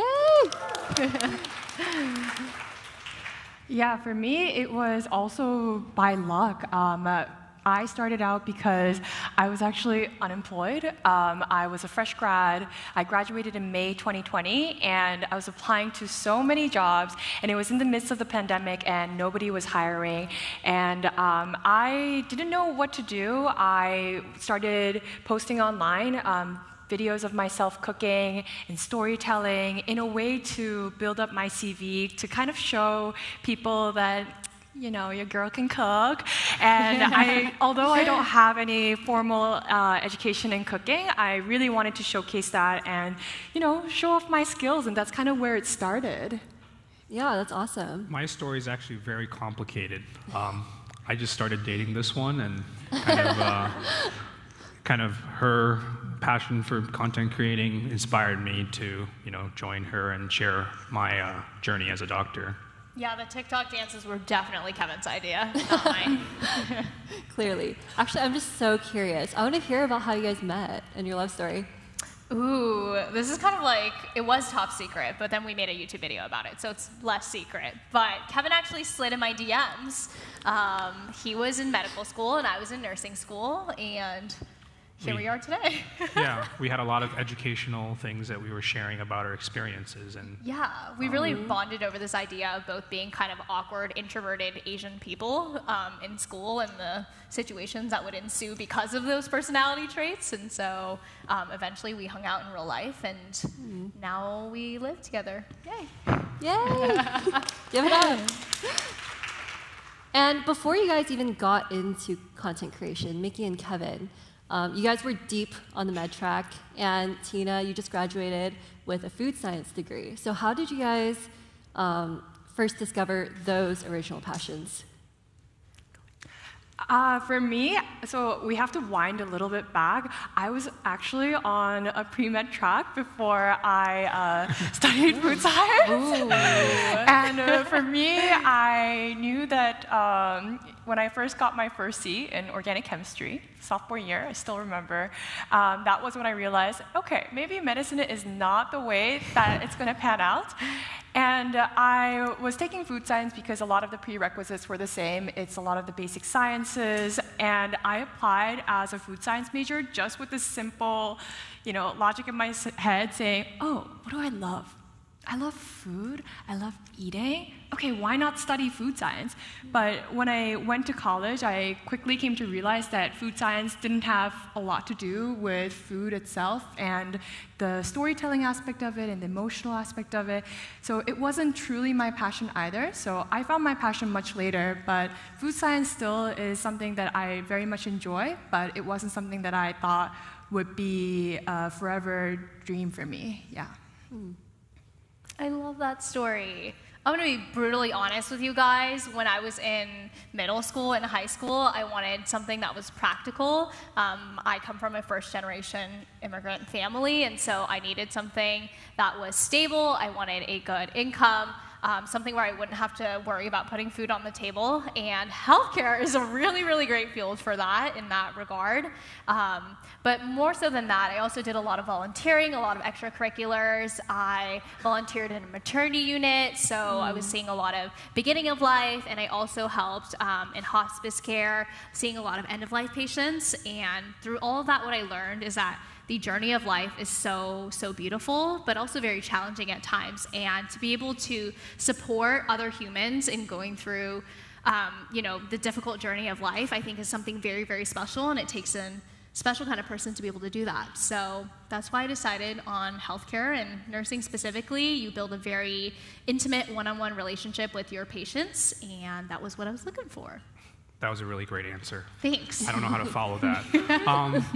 But basically, I'm pretty nerdy. From when I was a small kid, I always wanted to solve puzzles, solve problems, and I found healthcare to be the place where there's a lot of unsolved questions. People are getting sick, we don't know why.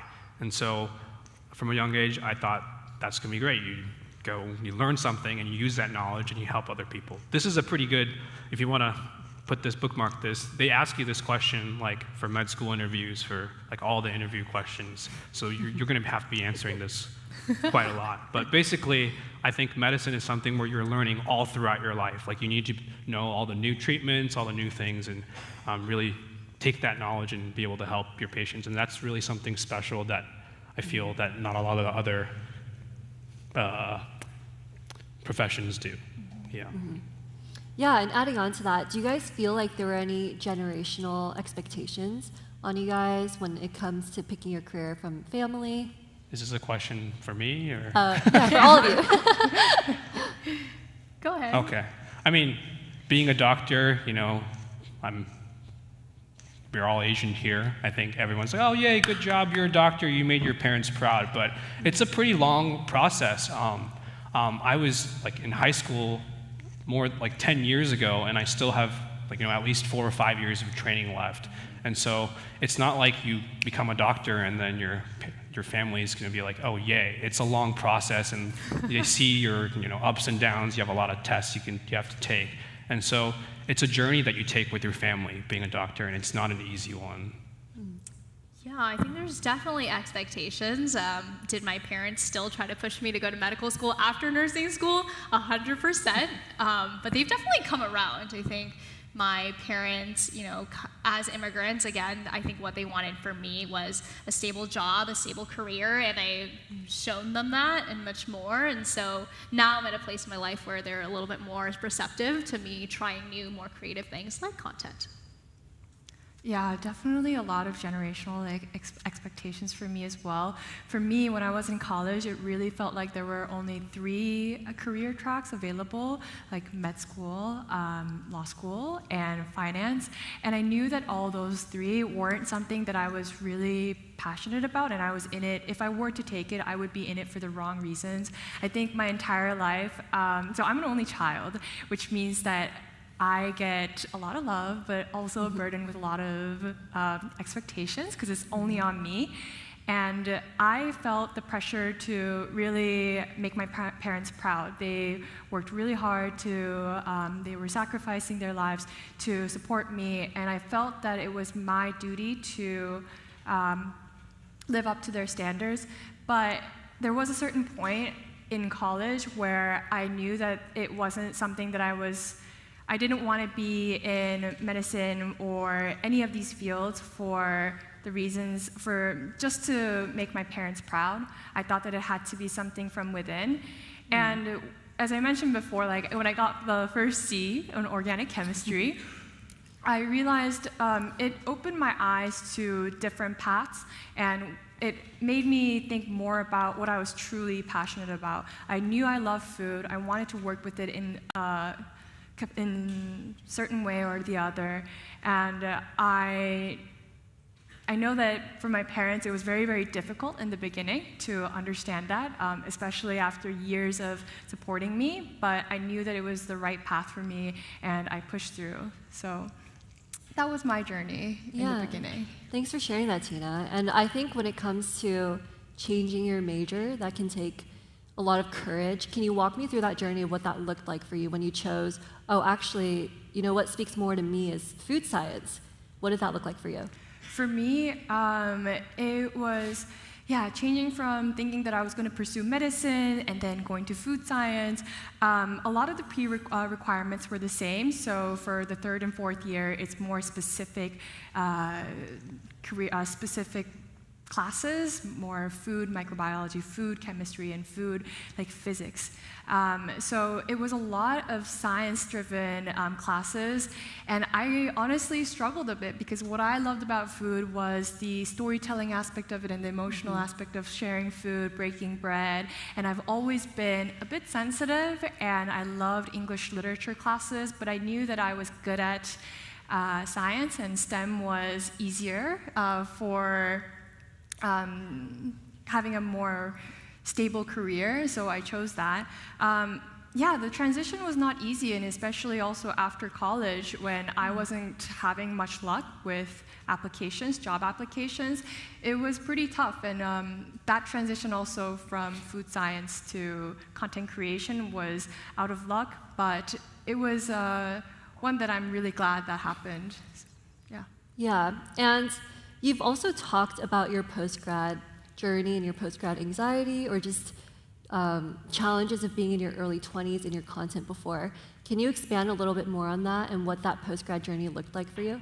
Of course. Yeah, it's really tough because when you put in over 100 applications and you don't hear back, or it was also during the pandemic, so nobody was hiring. I was doing mostly like lab work, and my job experiences were also very eclectic. So on a resume, like my resume, I knew that didn't stand out. I was also a recent grad. So when I was applying to jobs that were more food focused, it really felt out of touch with all the things that I've done before. And it was really difficult for me to understand like what my place was and what my strengths and weaknesses were. And I think my morale was at its ultimate low because getting rejections is incredibly, incredibly tough. And like every day when I would wake up and open the email, it would be like, oh, unfortunately, all the emails started with that. But I think I decided to kind of take matters into my own hands because there were no job openings and nobody was hiring. I had to kind of, carve out a job for myself. For me, like content was definitely a make it or break it. Either I made this into a viable career and follow my passion and make my passion into my career, or it was bust. So yeah, honestly, I was pretty desperate. And I do think that it was the biggest motivation for me to really put that 200% into what I do. Yeah, I love that. And you've blown up so quickly online. I've been watching you since the beginning, so it's amazing to watch your journey. Thank you. Happy to see that you're happy in your passion now. Yeah. Oh, sorry? Can you say that? I'm happy to see that you're doing your passion now. Thank you. Yeah, it means a lot to me. Yeah, and Miki and Kevin, what originally drew you guys to medicine? Go ahead. I think I talked a little bit about this, but it's just my natural curiosity for trying to solve problems, and medicine again is you learn stuff all the time, and yeah, it's a lifelong learning journey, and I think that's something that we both constantly we're just constantly looking to be better versions of ourselves, in both at work and also in our personal lives. So I feel like those values are very much in sync with each other. Healthcare is a very special field, again, because it requires extensive, emotional connection with your patients, with your coworkers, and I feel like we kind of go through the trenches together, both the patient relationship and with your coworkers, and so the highs are very high and the lows are very low. And speaking of that, you guys being in healthcare, let's talk about balance, right? Because Miki, you're a nurse and you're also a full-time content creator, and then Kevin, you're in your residency. So how do you guys make time for your relationship, and how do you guys prioritize your life? That's a great question. A lot of when we make content is kind of fun for us, right? And it's about sharing what we're doing, so it's kind of blends in with our personal and our work life. Yeah, I think it takes a team, so it's not quite what it seems like on the surface. We have multiple editors helping us, we have a manager, we have a lawyer who helps review our contracts. Because we are both so busy in our work lives, it's really important for us to delegate to people that we can trust. And in terms of making time for TikToks and content creation, right now Kevin's on research, so we've been very, very lucky. He's had plenty of time to dance around and do fun things with me, but normally Kevin works 80 hours a week. My schedule isn't quite as hectic as that, and so when it comes to deliverables, we usually try to put out at least 3 short-form videos a week. And the way that we make that happen is I will pre-learn all the dances write out all the text, everything that's going to happen, and I practice them to the T, and then I will text Kevin and be like, hey babe, I really need you to film these 3 things with me once you get home. So then he'll come home, shower, dinner will be ready, of course, and then we will film the 3 TikToks, and then he'll go to bed. But that's a pretty usual routine. That sounds very simple, but you guys, I don't know if you guys have tried, like, there's like hundreds of takes of each of the videos that you guys don't see where Miki's not, I mean, I'm messing up, right? Tina, I don't know how many TikTok drafts you have. I have 3,000, so. Wow. I'm around there too. Okay. Same. It's a full-time job. What does that process look like when, Miki, you're teaching Kevin the TikToks? It's a whole shebang, honestly. I feel like in the beginning, it was a lot of me teaching Kevin how to do the dance moves. Thankfully, TikTok is pretty repetitive, so it's like the same 10 dance moves, just in different orders. And recently, we've even used like the same moves with different audio, just to kind of spice things up a little bit. But recently, I'm actually the one who's been messing up on all the dances, and Kevin will scold me instead, right? No, that's not true. You're being too kind. But I think we've both gotten much better at, learning the dances and, and getting in sync. Yeah. That was definitely a struggle in the beginning. Yeah. And when it comes to medicine, do you guys feel like there were any unexpected hurdles throughout your journey? I think for me, hearing your story like really resonated with me because when I was in high school, growing up, I'd always been a straight A student, and in sophomore year of high school, I actually skipped Algebra 2 Trig. Now, if you know anything about high school courses, that is the one class that you definitely should not skip. But I was trying to max out my honors and my APs, so I took pre-calc in sophomore year without taking 2 Trig, and I ended up getting a C in that class. And because I was so stressed about pre-calc, I actually also got 2 Bs in other classes, which really tainted my transcript. And so I wanted to go to UCLA, and the nursing program has a 2% acceptance rate, and I was pretty positive that because of these grades, I wasn't going to be able to get in. But when there is a will, there is a way, and I wanted to figure out a way, was there some way I could rebalance this GPA? And I actually found a trick where I, quote unquote, dropped out of high school on paper, and I took a test to test out of high school and replaced the last 2 years with community college.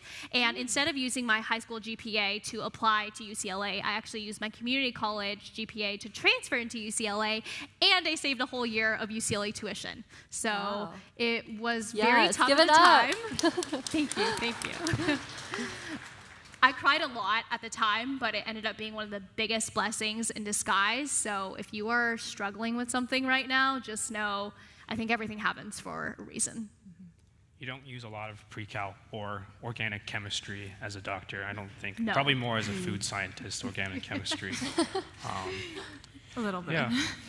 But I guess one of the things that being a doctor, like we all say, oh, you're a doctor, but does anybody have any idea what that means, like on a day-to-day basis, right? Like your parents are like, oh, you should be a doctor. But I think it's fine if you have the passion to be a doctor, you can go be it. But you really have to find some basis in that passion. So I encourage any of you pre-meds out there to actually go find a doctor or resident or somebody working in healthcare and spend some real time seeing what their day-to-day life is and seeing if that's something that you really want. Because I think media and everybody in general kind of sugarcoats the life of a doctor, and I think it's really important if you're going to do this and dedicate your life to it for the rest of your life that you actually know what you're doing every day.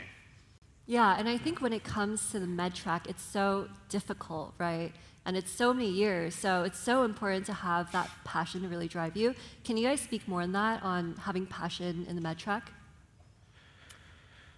I think, again, medicine is a very long and hard road, and I think most of us going through school, at some point we all debate being a doctor, a lawyer, we kind of cycle through the options, and for me, I was pre-med at one point too, and what I really had to kind of step back and tell myself and draw the line was that my passion was for dealing with people one-on-one, having that really intimate relationship, and so I felt like nursing fulfilled that for me and more. And medicine and going into being a physician was kind of one step above that, and so I felt fulfilled, and I didn't feel the need to continue to pursue it. I think there's a lot of societal expectations for our family members, for ourselves, and just being really honest with yourself about where your passion actually lies, I think is key. Yeah, I think choosing to become a doctor is not a hard decision. The hardest decision I really had to make was deciding what specialty of doctor that you actually become. Because there's so many, like if you look at a doctor's life, like a radiologist's life, where they just look at like a computer screen. So I'm simplifying their lives. And then there's surgeons, they're operating all day. And then there's family doctors who are literally talking to people their entire lives. That's actually a harder decision to make, like what kind of doctor you want to be. And so a lot of people, my classmates, they have a passion for, they have a specific thing that they're really interested in, or they have a family member who they've seen. So like, it's all about your personal experiences and how those things drive you to a particular part of medicine, I think. And those are the things that, will help you get through a 36-hour call or like, weeks without seeing your family because you're at work. Yeah, thank you so much for sharing that. And Tina, you've talked about feeling lost in life. Can you tell us more about that? And you guys feel free to chime in as well. Yeah, it was really difficult for me because I didn't find my passion in college. It took me a long time to really know what I was good at, and I couldn't even pinpoint what it was.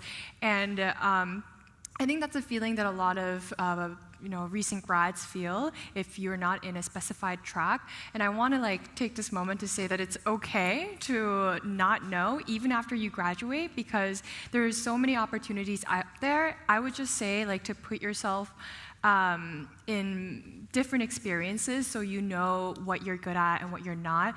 For example, when I was also pretty feeling lost, I just decided to try out editing as a hobby, because I am someone who learned how to cook from a lot of YouTube videos. I loved watching Munchies when I was younger and all these different food shows. So I decided to kind of learn how to edit during lockdown, and that ended up becoming incredibly important part of shaping my career and some of the most important skill sets that allowed me to be a bit more fast with editing. And just so I actually have been editing almost all of my videos myself, and I think that personal touch is what differentiated me, especially on longer format YouTube.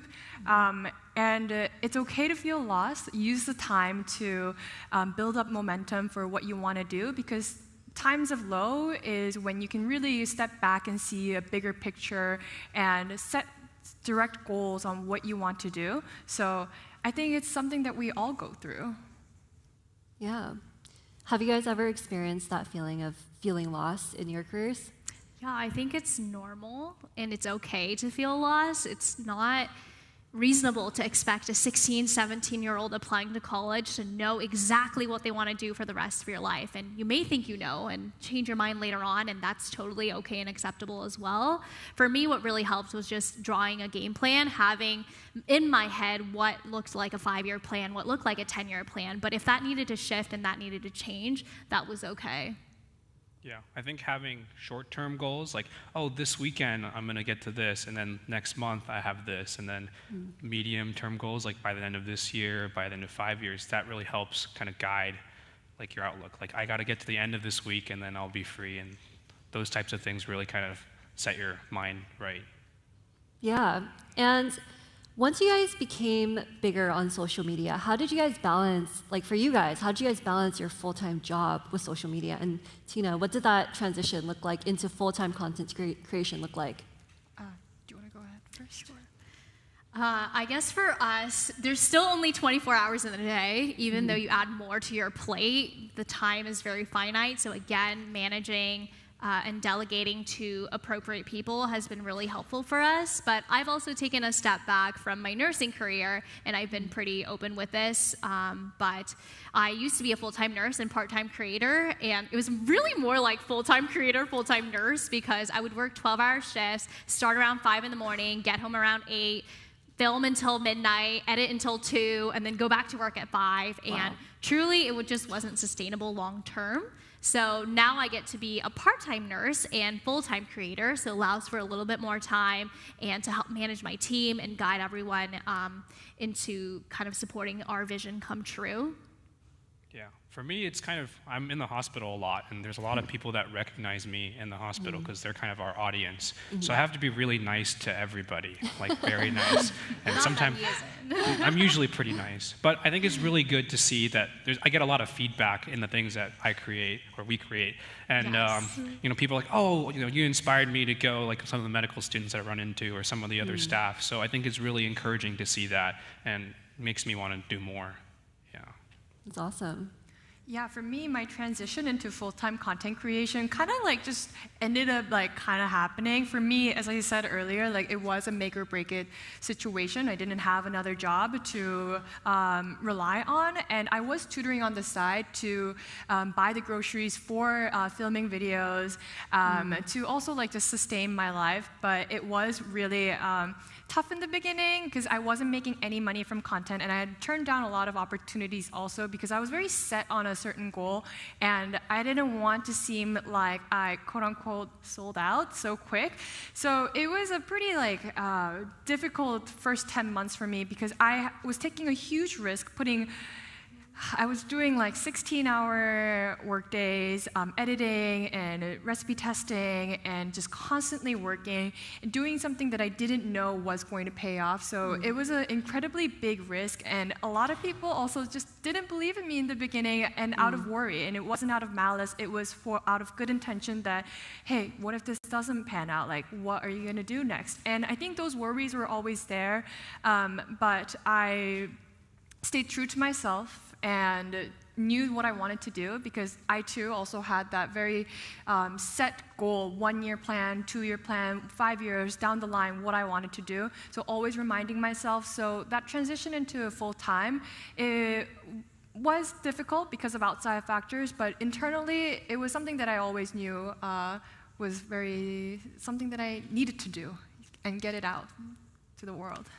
Yeah, thanks for sharing. And what did that look like mentally for you, going through that process of deciding this is what I want to do amid all of the noise? Yeah, I think it's what a lot of people don't realize is, Miki, I'm sure you will also understand, is while it's a very fulfilling job, a lot of the work that you do is alone. In the beginning, I would shoot all the videos alone. I would grocery shop. I would prep everything and then edit. So I would go on for days without seeing anyone. So I think you have to be very mentally prepared to know that this is not like glitz and glamour, as people say it. It is a lot of hard work that's put into it. And the noise, as we've talked about, it's always going to be there, and it's also present when you also blow up. There's going to be people who don't agree with what you're doing. We get it all the time.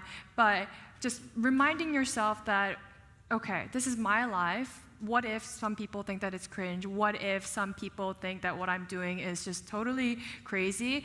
At the end of the day, this is what I'm doing for myself, so it shouldn't matter. And I think that internal voice needs to be incredibly strong to jumpstart your career in content. Yeah. Ditto. Yeah, give it up. So since all of you guys are in that content creation space, what has been one of the biggest challenges of being on social media? You can go first. Mine is to just keep up with everything. I don't know. Miki's constantly on her phone, which is great. And you have a lot of people to communicate with, but I just fall behind. So I've been trying to post more regularly on my Instagram and TikTok, but it's so hard to you need to have a routine. And so I think I've posted 3 times this last 5 months, but it's really hard it's very hard, and Miki does a very good job of encouraging me to do that, but it's you're putting yourself out there, and it's kind of hard, especially if you're doing it by yourself. I think having someone to interact with in the video and everything makes it a little bit easier. Totally. Yeah. Yeah, I think like Tina said, content creation is a really isolating journey. A lot of the times you're just sitting at home on your computer editing, and as creators you receive a lot of feedback, which it's not healthy for any human to receive that much positive or that much negative feedback. But as a creator, I feel like we constantly feel the need to continue to reinvent ourselves, to deliver our best, and I feel like personally for me, every time I achieve a goal, like, hey, like I hit 500K subs, I hit 1 million subs, that bar just continues to get higher and higher and higher. And until you decide that it's fulfilling enough for you and you are grateful for what you already have, it will never feel like enough. And so that's kind of been a journey for me trying to navigate that, especially on a platform where you're receiving so much feedback constantly all the time, both positive and negative. Yeah, I have to agree with everything that's been said. I think content is also a pretty mentally challenging job because it's one of the only jobs out there where you see your other colleagues, like how they perform in very stark numbers, and you can compare yourself. Once you start comparing, like it becomes endless, while I also did set, once I hit 1 million, I'm gonna be like happy, like I am not gonna want anything else. But then, yeah, it's gonna be 2 million. Oh, like this girl's doing this. Oh, this guy's doing this. I think once you really start comparing, it really gets to your head and it becomes incredibly toxic.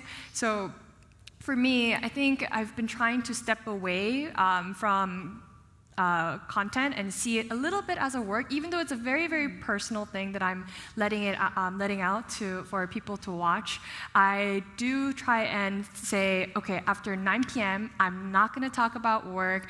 I am going to read or do something that completely takes my attention off of being on my phone or content, because it is a 24/7 job. It's the first thing that I think about when I wake up in the morning. Oh, I should have vlogged that. I should have vlogged this. Oh, this was really great. And I think you also have to realize you have to enjoy life without filming it, because nobody can work 24/7, and you have to have the same approach to content and see it as work at the end of the day. Yeah, and speaking of content becoming work, I mean, what you guys have built with your platforms has essentially become a business, right? So how has that fact has it at all impacted the way you see your original passion? Yeah, so I loved cooking, and I would always cook dinner for myself. It was like one of those things that I prided myself in, but lately I've been ordering a bit more takeout than I want to admit, and it's okay. Yeah, I do seafood a lot of times. I can't turn my business brain off. Like when I eat something at a restaurant, I'm thinking, oh, how could I do this? I always have a notepad of different things that I've eaten and how I can incorporate it into my content. Obviously, it is a very fun job where you have flexibility to travel and also experience a lot of things and meet great people. So there are definitely big pros and cons, but it is hard to switch that, business brain, work brain off a lot of the times. Would you agree? I totally agree. I think with great power, again, comes great responsibility too, and just. What do you feel? You can take the wheel. I'm not really doing much of the business stuff. It's mostly you. So I think the business stuff is tough. From a branding perspective, you have to be really careful about how you act, the things that you say. If you take a sponsorship, even if it's genuine and organic to you, if your audience feels like it's not, there's a lot of perceptions and opinions. So just taking all of that in mind. And at the end of the day, for most creators, there's nothing more important than our relationship with our viewers and the trust that we have with them. And so making sure that you brand your business in a way that is still supporting that, I think can be challenging at times. And sometimes when I feel burnt out or I don't love content creation as much as I feel like I used to, I'll watch some of our older vlogs and older videos, and feeling that spark again and seeing how much I enjoyed it will kind of remind me to take a step back. And I've started doing offline weekends, so I most of the times do not post stories or videos. Everything's pre-recorded if it is getting posted on the weekends, so that you can take a step back. Which is also a challenge, because as a creator, you want to vlog the most exciting parts of your life. So if I go on a vacation, if I'm going to Hawaii, obviously I want to film that, but again, that's a time that's supposed to be for R&R, so setting boundaries, I think, is very important. Yeah, and I think it's so important for longevity too, right, of your career. Right. Yeah. What tips do you guys have for staying committed to your passion or your work when it becomes really difficult? I think you have to, the plan that we talked about earlier, that's the most important. Having these big long-term goals of what you want to do, achieve, is always what really kind of sets me to my core and allows me to kind of recalibrate as well. Burnout is real. I was kind of on the train that, oh, like burnout's like not real, like it's gonna be fine, like I'm not gonna be one of those people who get affected by it, but I did, and it hits you incredibly, incredibly hard, and you don't want to do anything, and it's a very scary thing because when it's weird because you put so much effort and love into something you created, but doing too much of it can actually completely demolish you. So there has to be a fine line between balancing what you like to do versus knowing to step away and take some time off. And this allows for longevity as a content creator because we're not going to be doing this for just a month or 2 months and staying up all night. It's about 5 years, 10 years, 15 years, like what it looks like down the line for us. So being committed, it's difficult. And it's a question that I'm also trying to learn and be better about myself now. So it's a constant struggle, I would say. Totally agreed. I think when things get difficult, I try not to rely on external sources of motivation, and instead of, how much do I feel passionate about this project that I'm working on right now? The same way for a 9 to 5, if you have deliverables, if you need to meet deadlines, then I think you should still maintain that level of professionalism. And so what I do is I make a to-do list, and I always divide it into a priority list and a general list. And on days where I really just don't feel my best, when things are really hard, I will get my priority list done and call it a day.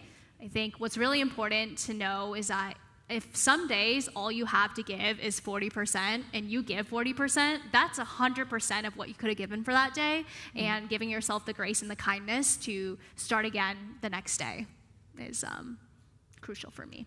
I think you have to rely on the community that your like family, your support system, and there's some good things about social media too. It connects you with people who are doing similar things, and so you can really you can find someone who's kind of in the same situation as you, and you can talk to them and share your thoughts. And I think that's something that, as Asian people, we don't like to talk about our feelings, and we can try to do a little bit more of that, and I've been working on that.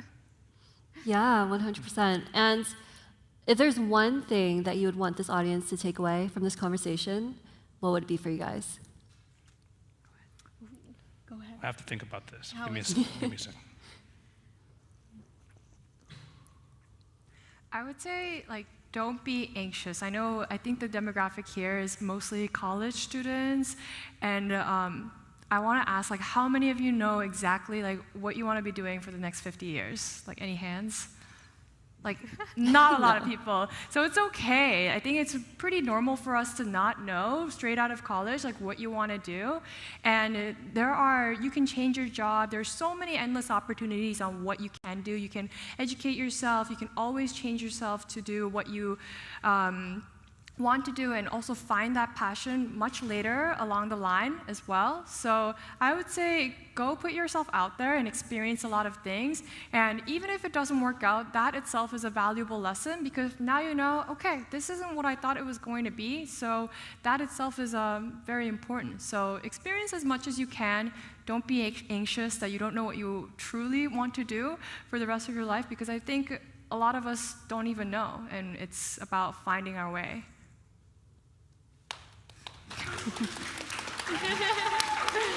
Give it up.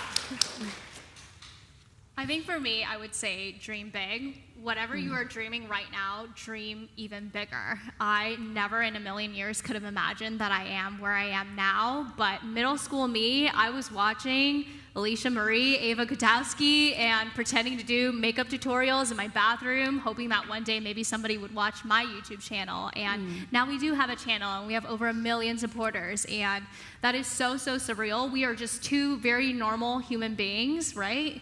And I think it's very incredible when your content is purpose-driven, whether you want to bring entertainment, whether you want to bring education, whatever value you are trying to add in the world, there's still so much space for that. So if you're thinking about being a creator, you're thinking about being a nurse, thinking about being a doctor, whatever it is that you want to do it to the best of your ability, and continue to dream bigger. Don't stop. Woo! Give it up. I'm going to just say something very simple. Go try something that you've wanted to do for a long time. Like if you wanted to go solve a Rubik's Cube, ride a unicycle, do something fun this weekend. The weather is nice here, and just start from there. Take one step at a time. Yeah. Give it up. Well, thank you guys so much for sharing. Unfortunately, this panel is coming to an end, but we do have some time for a Q&A. So if you guys have any questions, come on up and line up. And while we're waiting for that, oh, go ahead. You don't need to wait. Is this on? Yeah. It's on, it's on. Awesome. Hi, my name is Quentin. I love these pillars in here. I'm sorry about that. But I'm a 90s baby, and I think it's actually insane that like when I was growing up, I saw no one that was Asian that looked like me on like screens. I think it's awesome that both you two right now, well, like all three of you are like content creators in this space where you can actually see Asians that are on platforms. So I think that's like huge, and it's actually changed. Like I think it's interesting because now no longer are Asians actually talking about narratives that are told by other people. It's actually coming straight from the people themselves. And like with that, what type of content or what's like for your next chapter, what type of content and what things do you want to say going forward? It's a great question. Sorry, can you repeat the last question? I couldn't quite hear it. Yeah, the last question is like going forward in your next chapter, what type of content and what types of things do you want to say on your platform now that you have such an amazing platform available? Yes, I think we're constantly pivoting and trying to reinvent ourselves and deliver the best that we can. With every content creator, I think we all try to niche down into what we specialize in. And for Kevin and I, that is our number one, our API identity. So the memes, the jokes, the stereotypes, everything that comes with it, our healthcare content. So continuing to create educational content in a positive way. I think, for example, the COVID pandemic, our education videos have over 200 million views, and to reach people who otherwise would not have access to this health information, I think is so special. And then finally, the last pillar we focus on is our relationship and just funny couples pranks, entertainment, and bringing that dynamic to life a little bit. And so I think continuing to advance all three of those pillars. Would you agree? Yeah. I think we've spent a lot of time building ourselves in the last year or two, and I think the next step would be, trying to interact more with our fan base and the community, once we can travel a little bit more. So that's kind of our goal. Yeah, so we have a lot of plans to give back to the community that's already existing and just creating more resources in an accessible way. Yeah, for me, in the future, there's so many things I want to do. I think it's really hard to pinpoint what I should be doing, but definitely a lot more educational content. I think there's a lot to be said about Korean cooking. I'm Korean, so I'm very, very passionate about showing my roots and using food as a medium to tell stories and making the food that my grandma made and my mom made and making that more accessible. Even 10 years ago, when I was also watching a lot of YouTube and cooking videos, there was no Asian representation at all. It was Ina Garten and it was Giada, Food Network.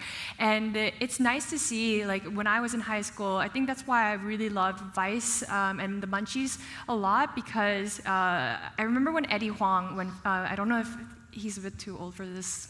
I love Eddie Wang. I love Eddie Huang too. Bauhaus? Yeah. And what I really love about his content and his career journey is that he dropped out of law school. He started his own restaurant and business, which is Bauhaus, and then decided to write. So he's an amazing writer as well, and decided to do screenplays and the TV series as well. I know there's some drama with it, but I like that he didn't just stay in one role. There's a lot of commas that follow for the jobs that he did and the things that he's done. And I ultimately would love to do that as well.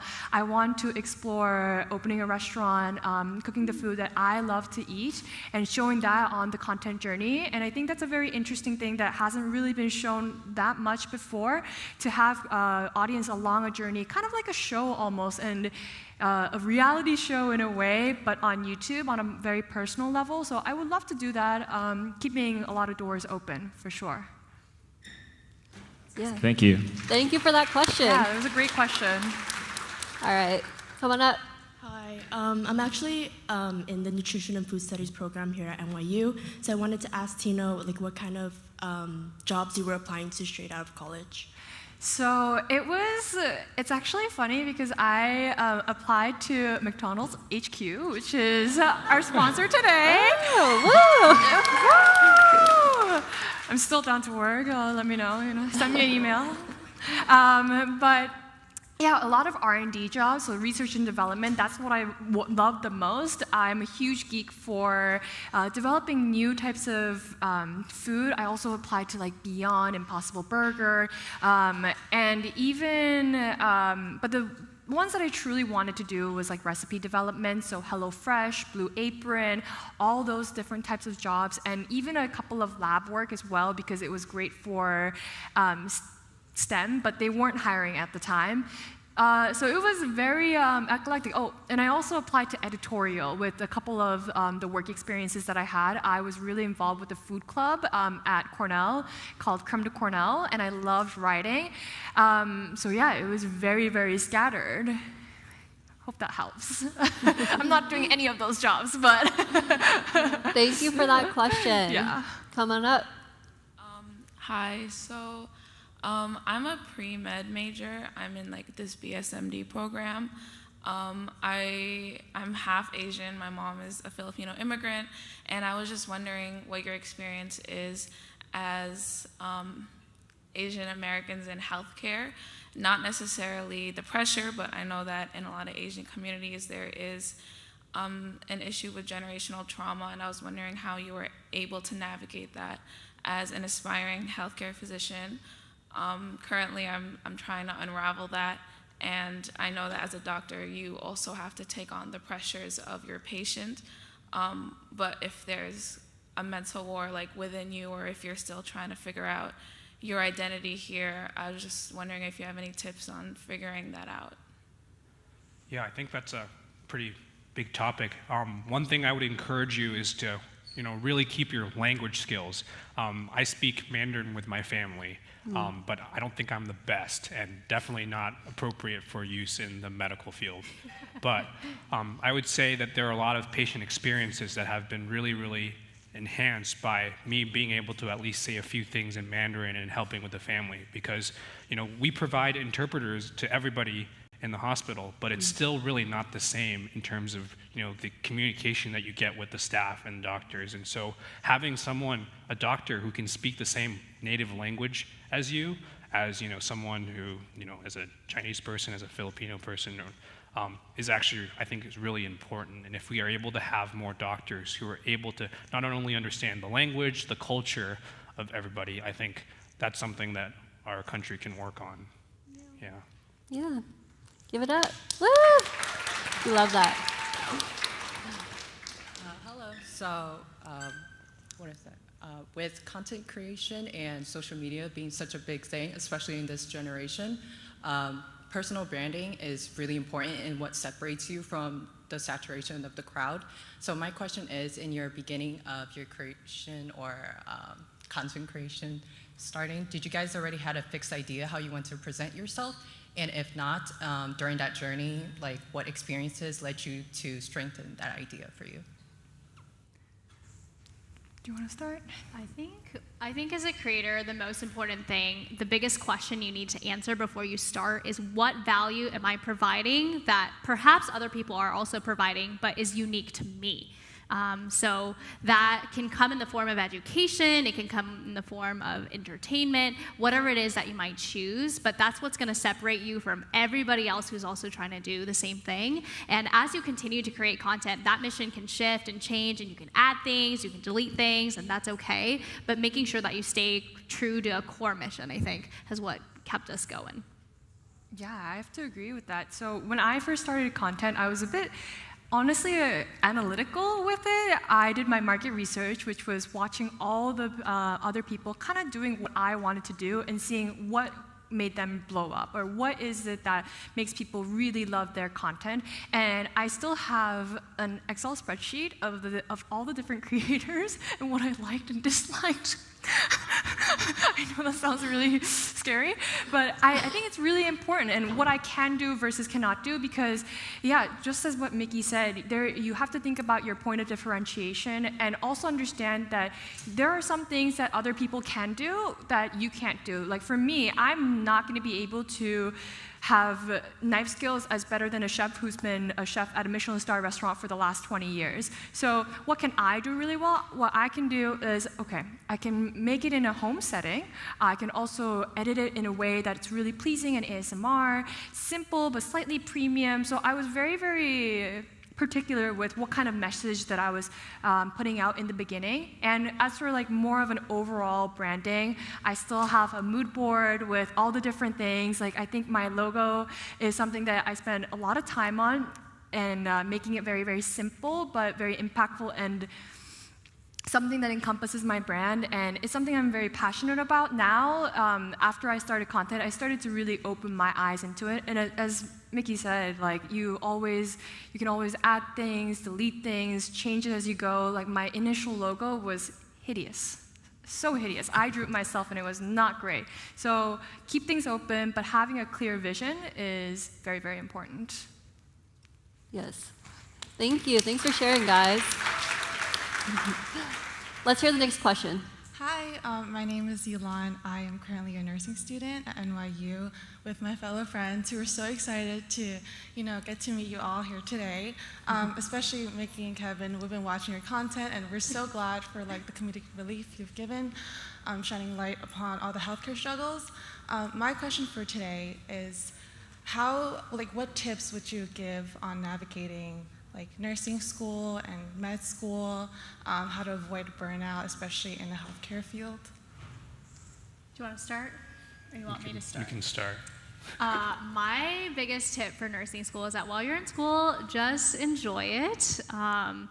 Most of what you actually will need to learn, you'll learn on the job. So nursing school, don't worry about, the small things that you worry day to day, your grades, your care plans, your e-journals. Nobody will care about any of that later on. So just enjoy the relationship that you have with your nursing school classmates. I think in school it felt so competitive and it felt so cutthroat to me, and that's something that I deeply regret, not having better relationships in school, because as soon as you graduate, these are your colleagues. You get to spend, your rest of your life seeing how their careers pan out, and you never know who's going to be your colleague, who's going to be your manager, who's going to be your boss one day. So just maintaining those relationships. Yeah, I think those networking opportunities are really important, creating that network, because the person in med school in 20 years might be, the neurosurgeon or whoever, that's very important. And yeah, being able to do more, not just studying, which I think we're all pretty good at studying, but learning how to do the more interpersonal communication. And the biggest tip I have is that the first year post-grad, I think for most careers, but especially healthcare, is very, very difficult. You will probably cry. You will probably doubt your decision to go into healthcare altogether. But if you can stick it out for a year, I promise it gets so much better. The anxiety gets better. You'll be able to sleep better at night. And just know, if you ever change your mind about what specialty you're working in, you can always just change a different field, change a different job, move to a different city. There are plenty of options.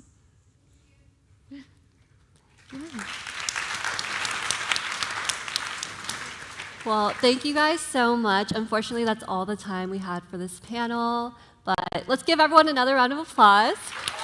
Woo! Yeah, thank you guys so much. Yes. Thank you.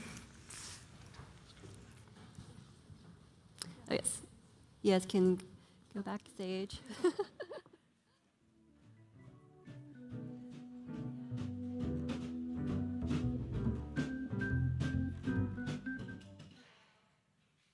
Yes, just feel free to do a little bit of stretching, and but stay in your seats if you can to prep for the next panel.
please join us in the auditorium for the next panel, Becoming Your Own Boss.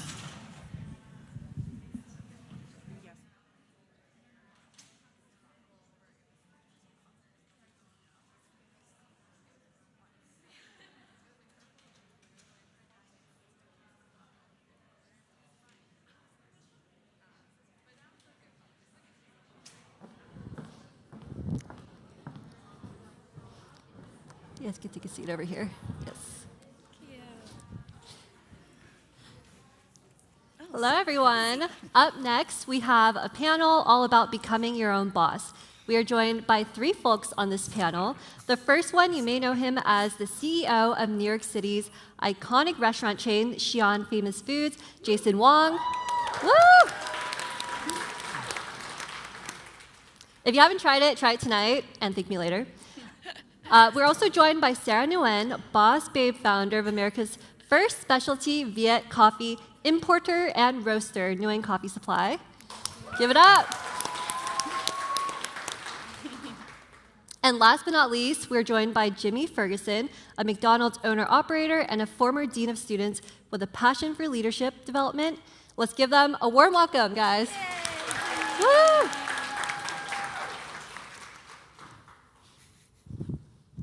All right, let's dive right in.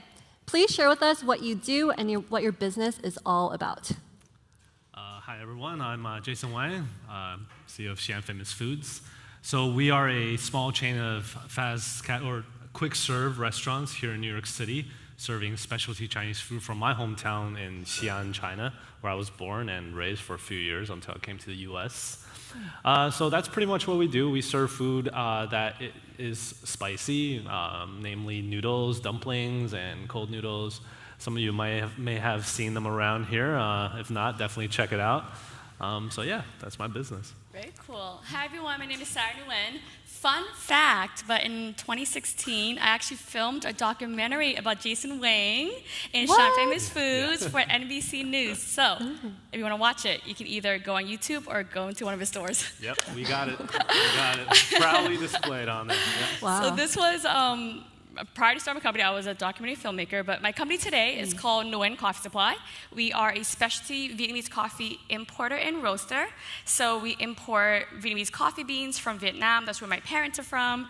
We specialize in Robusta coffee beans. That's Vietnam's #1 bean. And we roast in Brooklyn, New York. Yeah. And you can find us online and in Whole Foods. Yes, my name is Jimmy Ferguson. My wife, Cindy, and I own and operate 20-plus restaurants.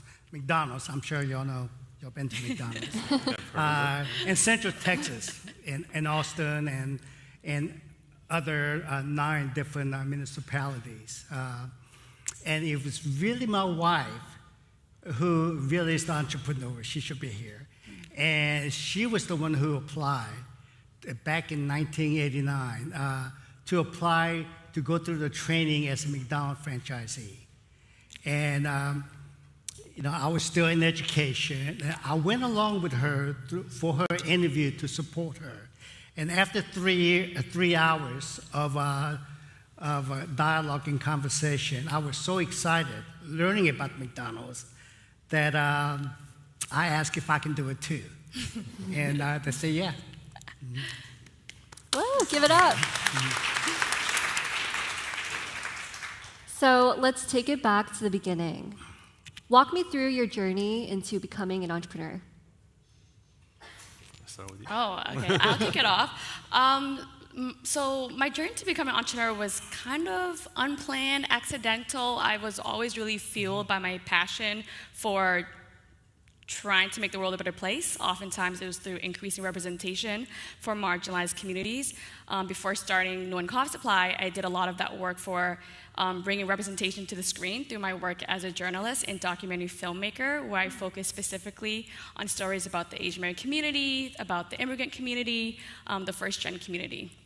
And I've actually only worked for another company 3 years throughout my entire life. So I've been freelance full-time, on my own, independent, like in this really entrepreneurial, freelance, creative lifestyle since I was 25.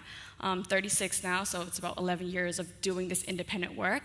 And I started working on my current company, Nguyen Coffee Supply, around 2016, where I've never had any experience in coffee or importing or roasting or CPGs, consumer packaged goods, so it wasn't like I've worked in these industries. I just saw a huge problem in the coffee industry, and that was lack of diversity in the coffee industry, right? Like many industries, there's a lot of lack of diversity, but specifically for what I was finding was all the major coffee brands that were, massive around the world were all really rooted in a Eurocentric or Western cultural identity, even though coffee is grown in Central South America, Africa, and Asia. So I felt like there was a huge disconnect between the cultures and the communities at origin where coffee is grown to how coffee is being marketed to the rest of the world. And then this lack of diversity was kind of magnified when I learned through my research, shout out to Google, that Vietnam is also the #2 producer of coffee in the world, right? Like how many people knew that Vietnam was the #2 producer of coffee in the world? Show of hands. Right? So I see some of my friends there. But I didn't know that, and I'm a Vietnamese American. My parents are from Vietnam. I've traveled to Vietnam over 10 times in my life. And I was like, this is a lack of transparency problem. It's a lack of diversity and representation issue. And on top of that, there are 2 main coffee varieties in the world, Arabica and Robusta. Arabica is about 60% of the world's global coffee production, and then Robusta is about 40%, right? Vietnam is the #1 producer of Robusta coffee in the world. So these facts really opened my mind to the lack of transparency and lack of representation in the coffee industry. And this was actually during the time when I was working as a documentary filmmaker. So I was filming Jason for NBC News, and I was like, this is a representation problem. Vietnam, a major contributor to the global coffee experience, has been rendered invisible. Very much to how I felt as a young person, as a first-gen Vietnamese American person, growing up in the 80s and 90s in Boston, Massachusetts, feeling rendered invisible, right? Whether it was feeling invisible through the media or through my textbooks. And so it was actually that passion about the industry that led me to starting this company, because trust me, importing, roasting, all that, it's so hard. It's not like I was like, let me just try doing the hardest thing I could find, It was really I was driven by this passion to just right this injustice and bring more representation and visibility to Vietnam, but really marginalized communities around the world. Yeah, thanks for sharing that. And it's so incredible. I personally think Vietnamese coffee is superior. Thank you. And it's amazing hearing that you can bring representation to any field, right? Yeah. Yeah. That's great. Yeah, thanks, Jason Jimmy. and Jimmy? Jimmy, please. Sure, be happy to. You never know how the life will turn around. We can have the best business plan, the best plan, go from 10, 15, 20, 30 years from now. You just never know. But once it clicks, once the opportunity is there in front of you, you got to embrace it, and you have to have confidence and give everything you can, whatever that may be. When I was a junior and senior in college, I was an economic major. I received my bachelor's in economics. But in class, it was so boring. I just did not click. I cannot put it all together. But, I got the degree in economics. But during my junior and senior year, a college administrator, a dean of students, mentored me. That I was very social, very active. And what he did in that 1.5, 2 years, that I saw myself, I can do that too. So I went to graduate school in college student personnel administration, completely different from economics, and he gave me the opportunity to become his assistant, as assistant to the dean of students. Then after graduate school, I spent 19 years at the university work as an administrator, as a assistant vice president for student affairs, and a dean. And then my sole purpose, my mission is to develop the future leaders of this country, to develop the students and beyond the academics, help them to become the best they can, help them to be a leader, help them to bring people together, and help them to become better in society. And I did it for 19 years. I stated earlier that my wife's the one who applied to become a franchisee. And within those 3 hours, her opportunity beyond what I could do with the university, that I could spread even more. And Cindy and I have always been we're very passionate about giving back to the community. Small, large, even larger. And we saw this opportunity. And so she was accepted, and I, like a good Asian husband, I always follow her direction. And I also follow her career too. And so we received our first location, and this is after 19 years in higher education. And you know what I found out throughout my training with McDonald's? That my skills working as a college administrator, I could transfer that and working with my employees, who are many young people, and also with the community. So I transferred my skills from university to the restaurant business.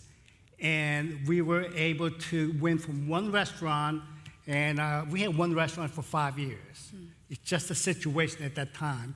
And where we were able to expand to 20 plus.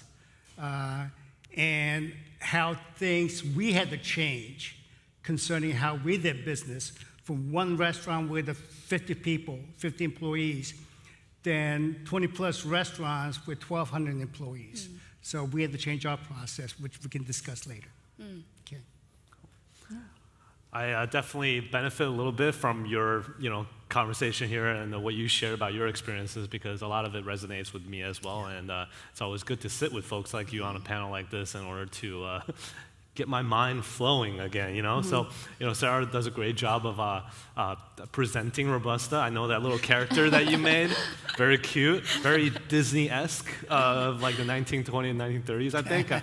That made me realize how there's a lack of diversity, right? So that's really cool, and really just capturing the opportunity in order to make your product, and just educate, really. So that's really cool. And to your point, Jimmy, opportunity, when it comes by, you got to seize it. And that's sort of, to answer your question, Ernestina, it's what I did, basically. What happened with me is when I was in college, a little while ago, not too long ago, but my father started the first Xi'an Famous Foods in Flushing back in 2005. And I was still set in my college ways. Like I went to WashU, so Washington University, St. Louis, and I was supposed to do my thing. I was supposed to go into something corporate. Not really sure what, but that was my track, because you're paying all this tuition. You have to do something worthwhile at the end of it, right? So you can't go to a different path, like a lesser path, which is like restaurant business. So that was really my father's thing, but it wasn't for me. But opportunity is there. So seeing how popular a restaurant was, and still is, but was definitely something shocking to us, because there wasn't an expectation that the store, like it was a basement stall in Golden Shopping Mall, which is now gone. Now there's like a Tesla or something there now. And anyways, like it's all newly renovated, but back then it was really dingy in the basement food court. And there's no AC, there's no ventilation, and there's people lining up to get food down there, So seeing those lines, seeing how interested people are in the food, and then you got people like the late Anthony Bourdain and other foodies that went down there to enjoy the food. Seeing all that, that's the opportunity. Not to be opportunistic, but it's something that is very personal to me and my family, because that's the food that we grew up eating, the food that I personally missed, and that's why my father started, because he personally missed the food as an immigrant. that's when I basically spent a little bit of time in corporate after college just to make sure that's not for me, really. And it didn't work out. I didn't do a great job, and really because I think my heart just wasn't in it. Mm-hmm. And then I basically drove all the way back to New York from Minneapolis and just never looked back. And it's been 12 years now, so it's been a while now. So yeah. Yeah, sorry, I love how JC just like casually slid in. And Anthony Bourdain was there. And Anthony Bourdain was at the flushing stall of his dad's restaurant. That's so incredible. Yeah, and it takes courage for you to do that. Yeah. And I really admire you for, especially at this age, for you to do that. Mm-hmm. Thank you, Joe. And, I mentioned earlier that I received my bachelor's in economics, and just didn't click. But once I got involved with McDonald's, and everything that's related to be successful, that I was able to connect and click. What I learned in college, some 30 years ago, in economics, in the business classes, that with every day working in my business. Mm-hmm. So it all came together. So it was worthwhile. Mm-hmm. Yeah. And can you guys talk to me about the boss mindset? What is it, and how do you cultivate it? Start with the big boss. Yeah. It's not about you. Mm-hmm. It's not about you at all. It's about everybody who touches your business. Most importantly, is your employees. Whether it is 5 employees or 50 or 1,000, it's about them. And also, most important, it's about who you are doing business with. It's the consumers. Without the consumers and without the most important resource, which is the employees, is that you are not the boss of anybody. If I had to define who the boss is, it's the consumers. It is who you are doing the business is. So a trait, to me, the most important trait is being able to have relationships, and your relationship will change. It will change as you develop your business. It will change as you grow, and also with your relationship with your consumers, okay? So whether it is through just daily retail or restaurant with the consumers, or through the multimedia, or through, it grows as such. So relationship to me is the most important aspects of being a boss. Mm-hmm. I love that you put it that way, Jimmy. I love how you said you're not the boss if you don't have any team, right? If you don't have any clients. So yeah, what you're talking about more is like leadership, right? And that's probably like one of the most important things about being a CEO or a boss. Yeah, I absolutely agree with what you said, Jamie, where it really isn't about you. And I feel that more and more as, I'm growing the company and our team grows. And for me, in my experience, starting when Coffee Supply, a company where I had zero experience in the industry, and really one where I felt like there's just no blueprint, I feel like the boss mindset is really always about having the willingness to figure it out and find a solution as you encounter new problems. Yeah. And then on top of that, it's also about creating your own opportunities for the business to grow and sustain and grow, right? Because there's just like no blueprint for what you're doing. And so a lot of times it's not always about having all the answers. I think that's a huge misconception that if you're a boss or you're an entrepreneur, like you just know everything. It's actually quite the opposite. I feel like it's a constant puzzle or a constant problem that you're solving as you're leveling up, and as you get to a new level or unlock a new layer, it's just solving more problems, and the problems get bigger. So the boss mindset is really about having that determination to figure it out, the humility to ask questions and ask for help and solve problems, and then on top of that, to continue creating opportunities for yourself, because no one's giving that to you, right? Because you have to then think about the people who have invested their lives or their trust in you. So you have to create opportunities to sustain the company so that you can ultimately sustain the people around you in your community. So it's really, at the end of the day, not about you at all. Yeah. Yeah, I agree with everything you guys said, so I won't, repeat everything. But I think boss mindset is just, the purpose of a company is to generate value for the people in the company, right? So, but the thing is, like a stereotypical way of interpreting that is like, oh, the bosses make money, right? That's the value. But no, the value is provided to the consumers who, eat the McDonald's fries. It's provided to our employees in terms of a livelihood. It's obviously, the stakeholders have to see profitability because that is capitalism, that is a business. But there are just many different players than the stereotypical, like, oh yeah, the boss takes home all the value, right? So it is really about the team. And like Sarah was saying, like it's just about leveling up as well. Being a boss it's just finding new tasks for yourself and keep challenge yourself and really just sticking back to the mission of adding value, but then you got to do it at different levels more and more. Yeah. And you have to make sure that you provide the resources necessary, and the support for the employees who actually will execute, whatever the end result will be, And again, as I stated earlier, it's not about you, it's the people who's going to make it happen, And without providing the resource, sometimes, our formula doesn't work. But without providing them resources, you're not going to be successful. Okay. And what are some of the biggest stereotypes or misconceptions of being an entrepreneur or a franchisee? I mean, I might be kind of different. I always feel like I'm different, but actually now that I'm sitting with you guys, I feel like we're all the same in terms of this. But I feel like misconceptions, like, I don't know, maybe I just look at social media too much where there are all these like pages that are like, yeah, be your own boss and, be an entrepreneur, and then you're posing with a Lamborghini and all that. Yeah. That's cool and all, and I admit I've done those things myself, but, but the thing is, at the end of the day, I remember where that comes from. It comes from hard work. It comes from rolling up your sleeves, and, I don't necessarily post the times when I'm, like, cleaning a toilet or fixing this and that, and just doing the work. I mean, the previous panel, the creators, the content creators, they're on TikTok and whatnot. It looks like they're just having fun and, oh, they got all these followers and they're making money, but there's a lot of work that goes behind it. And I think that's what entrepreneurship is the dirty work behind it, It's definitely okay to flex, by the way.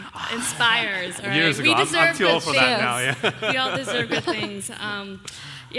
Echoing everything Jason's saying, I think a big misconception about being an entrepreneur or a boss is that it's super sexy and it comes off that way in social media, because so much of social media are the sizzle reels, right? You're not seeing when, we're in the trenches, like dealing with a problem, or when we're really stressed out, or trying to like find a solution. So I think in that way, like social media kind of skews this image of like all the sizzle reels, but to have those like proud moments or to have those highlights comes with such a long journey of pain points and stress and like problems and challenges that you have to work through, but people often don't see that. And so I think another misconception, or I think a lack of awareness, is just like how much work it really requires to, one, be an entrepreneur, but then two, to continue being an entrepreneur. You're absolutely correct in every element, every phase. It is not what most people think. It's not once your business started and once you're out there, things get tougher. It's harder. You got to remember that whatever the number is of the employees you have, their livelihood depends on you. So there's a tremendous amount of pressure, more than working for a business or company, that you individual is responsible for, the success and the livelihood of the employees. And with that, it never ends. It's not an 8 to 5 job. You are constantly thinking 24 hours a day, what could go wrong? What can you do better? So your mind is constantly running. And so it is not, it's fulfilling when you see the results and fulfilling when your people are doing well, But it never ends at the end of the day. And that's hard sometimes. To your point, Jimmy, it never ends, right? Being an entrepreneur, and especially if you're supporting a team. So how do you guys stay motivated when things get really hard?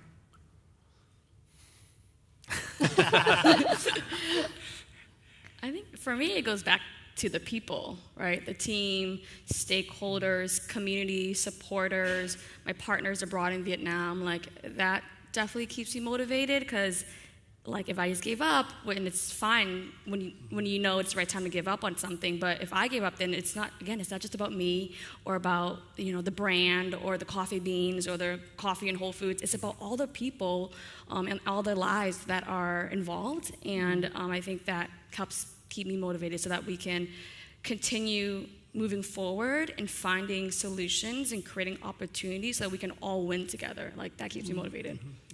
There's a few things that motivate, depending on the severity of the issue, right? For like day to day, you get a little stressed out, you get tired.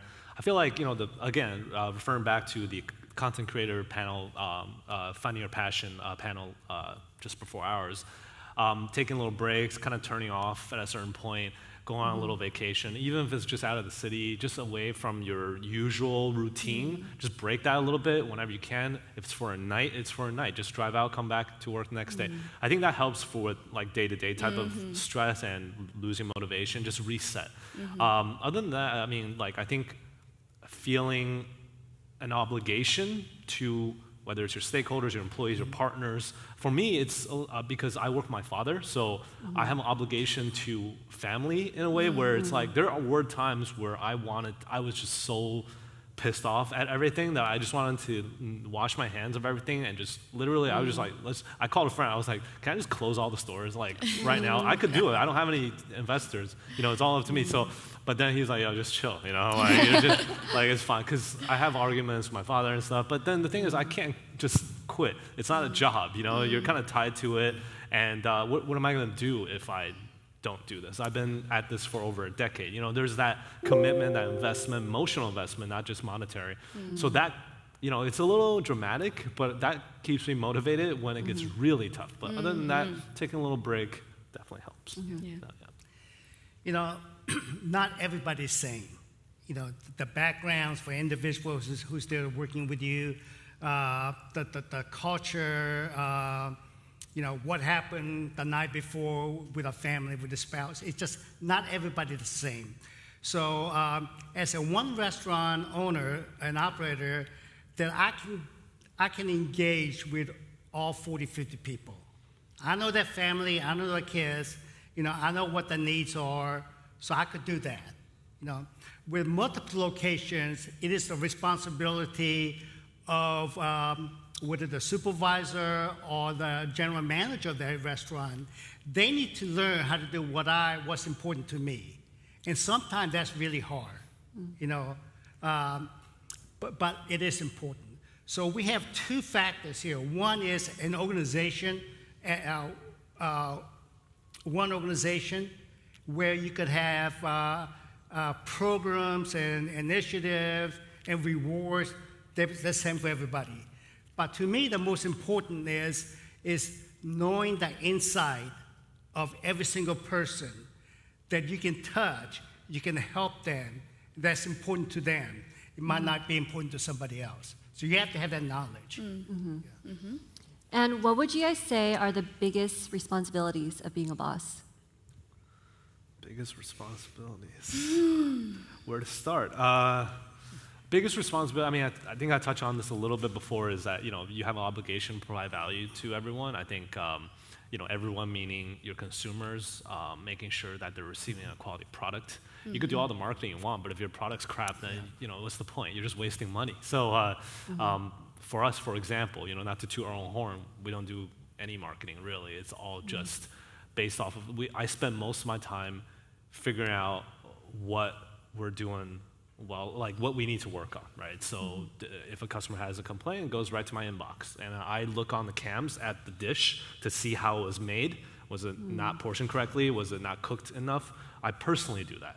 with my Nest camps. So like, that's a responsibility. So if you want to try it, go ahead, go to my store, let me know how it is. If there's any issues, I'll find your dish for you, I'll look it up. I know all the recipes. Anyway, so like, that's, you know, a little bit of a micromanaging type of thing for me, but anyway, that's my only quirk, I swear. That, you know, responsibility of providing a great product to consumers. And of course, Sahra touched on this before, and well, Jimmy as well, everyone, it's so important is to make sure they're responsible to your employees, right? So for us, you know, right now, you know, it is, you know, there's economic pressures that's affecting everyone.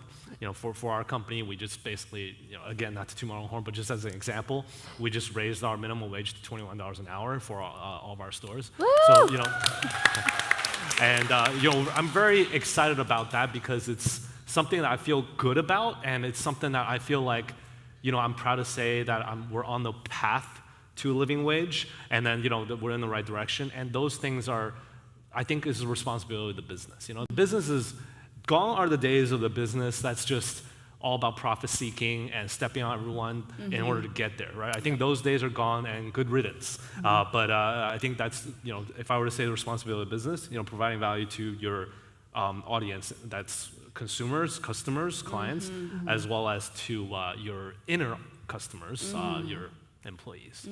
I feel great knowing that the quality control at Xi'an is done by like the boss owner. Like, yes. I feel very confident walking to every single one of your stores now. Thank you. Thankfully, I don't have to do that many troubleshooting. Most of the time it's good, but you know, if anything, let me know. Yeah.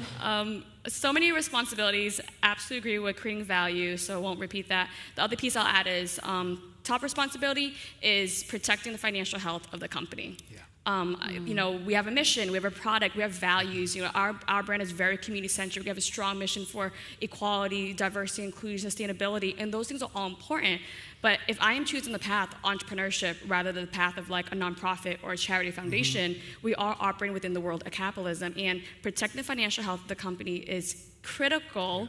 Because without that, you don't have a mission, you can't forward your brand, you can't share your products, you can't support your team. So I think that is something that's a huge reality that I really want to put out there, and that's something that I take on as a huge responsibility. Absolutely. So as I stated earlier, it is our employees and our consumers, customers, who really is the oversight of our success, of what we do. You know, being a McDonald's franchisee, we are very fortunate and really important that because McDonald's does all the R&D. They do it all, okay? And our responsibility that we have is execute at the 100% level for our consumers. You know, it's not only for the consumers, it's the environment that we create for our employees to make the execution as simple, easy, and fun as possible. So that's the responsibility that we have. Yeah, thank you guys so much for sharing. Let's dive a little bit deeper. Jason, can you talk to me about the significance that your family and specifically your dad played in your journey? Yeah, my dad and I, he's still in the business, very active. We talk every day. And so family is a big part of our business. It's a business based off of family recipes that's passed down generations, you know, in some shape or form. It is true. So my grandfather cooked, and then my father took some of his elements and then made his own recipes, and then, of course, now I'm executing them. So, and I probably do some tweaks in the future for the better.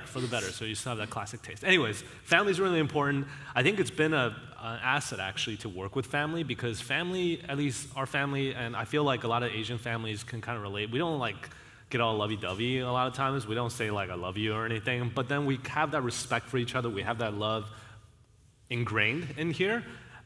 And when we do talk to each other, it's getting down to business. You know, we don't even say hello. We're just like, hey, can you do this? Let's do this. And then we don't say bye. We just hang up. So it's like tough love. We all respect each other, but that's just how my father and I operate. But at the end of the day, you know, we're very direct with each other. We're able to focus on our business. You know, very honed in on the issues and the things that really matter. And there's not too much politics between us. It's really just straight shooting. And I think that's why I say it's an asset working with your family, because there were times, like I said before, I was like, you know what, I'm gonna wash my hands of this. But you know what? They're still your family. They're still going to be there.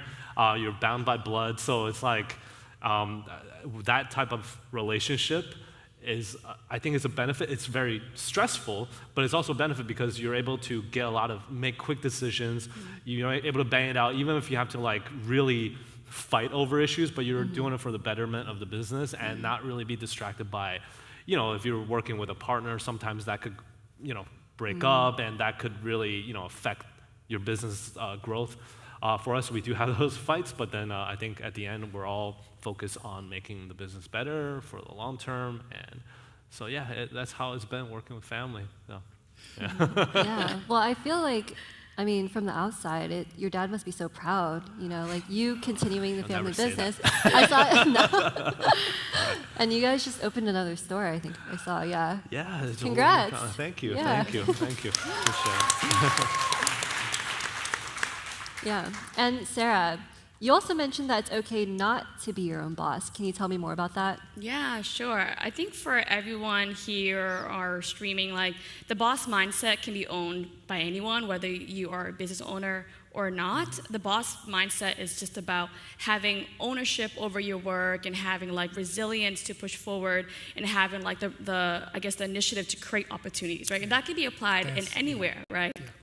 I think nowadays with social media, there's this idea of like everyone needs to be a boss, or like be your own boss, and like screw your boss, And I think that it's okay to not be your own boss. It's more about figuring out what you're passionate about, or how you want to contribute to the world, and how you want to create value in this world. And then once you figure that piece out, then you can find the channel that you want to go through, whether it's joining an amazing company, right, and contributing and creating value through this vehicle, or creating your own company if that's truly what you want to do. There are pros and cons to both, but yeah, I know the title of this panel is like how to become your own boss, but it's also absolutely okay if you don't want to become your own boss. It's more about how you want to create value and then the channel that you want to take to get there. Absolutely right.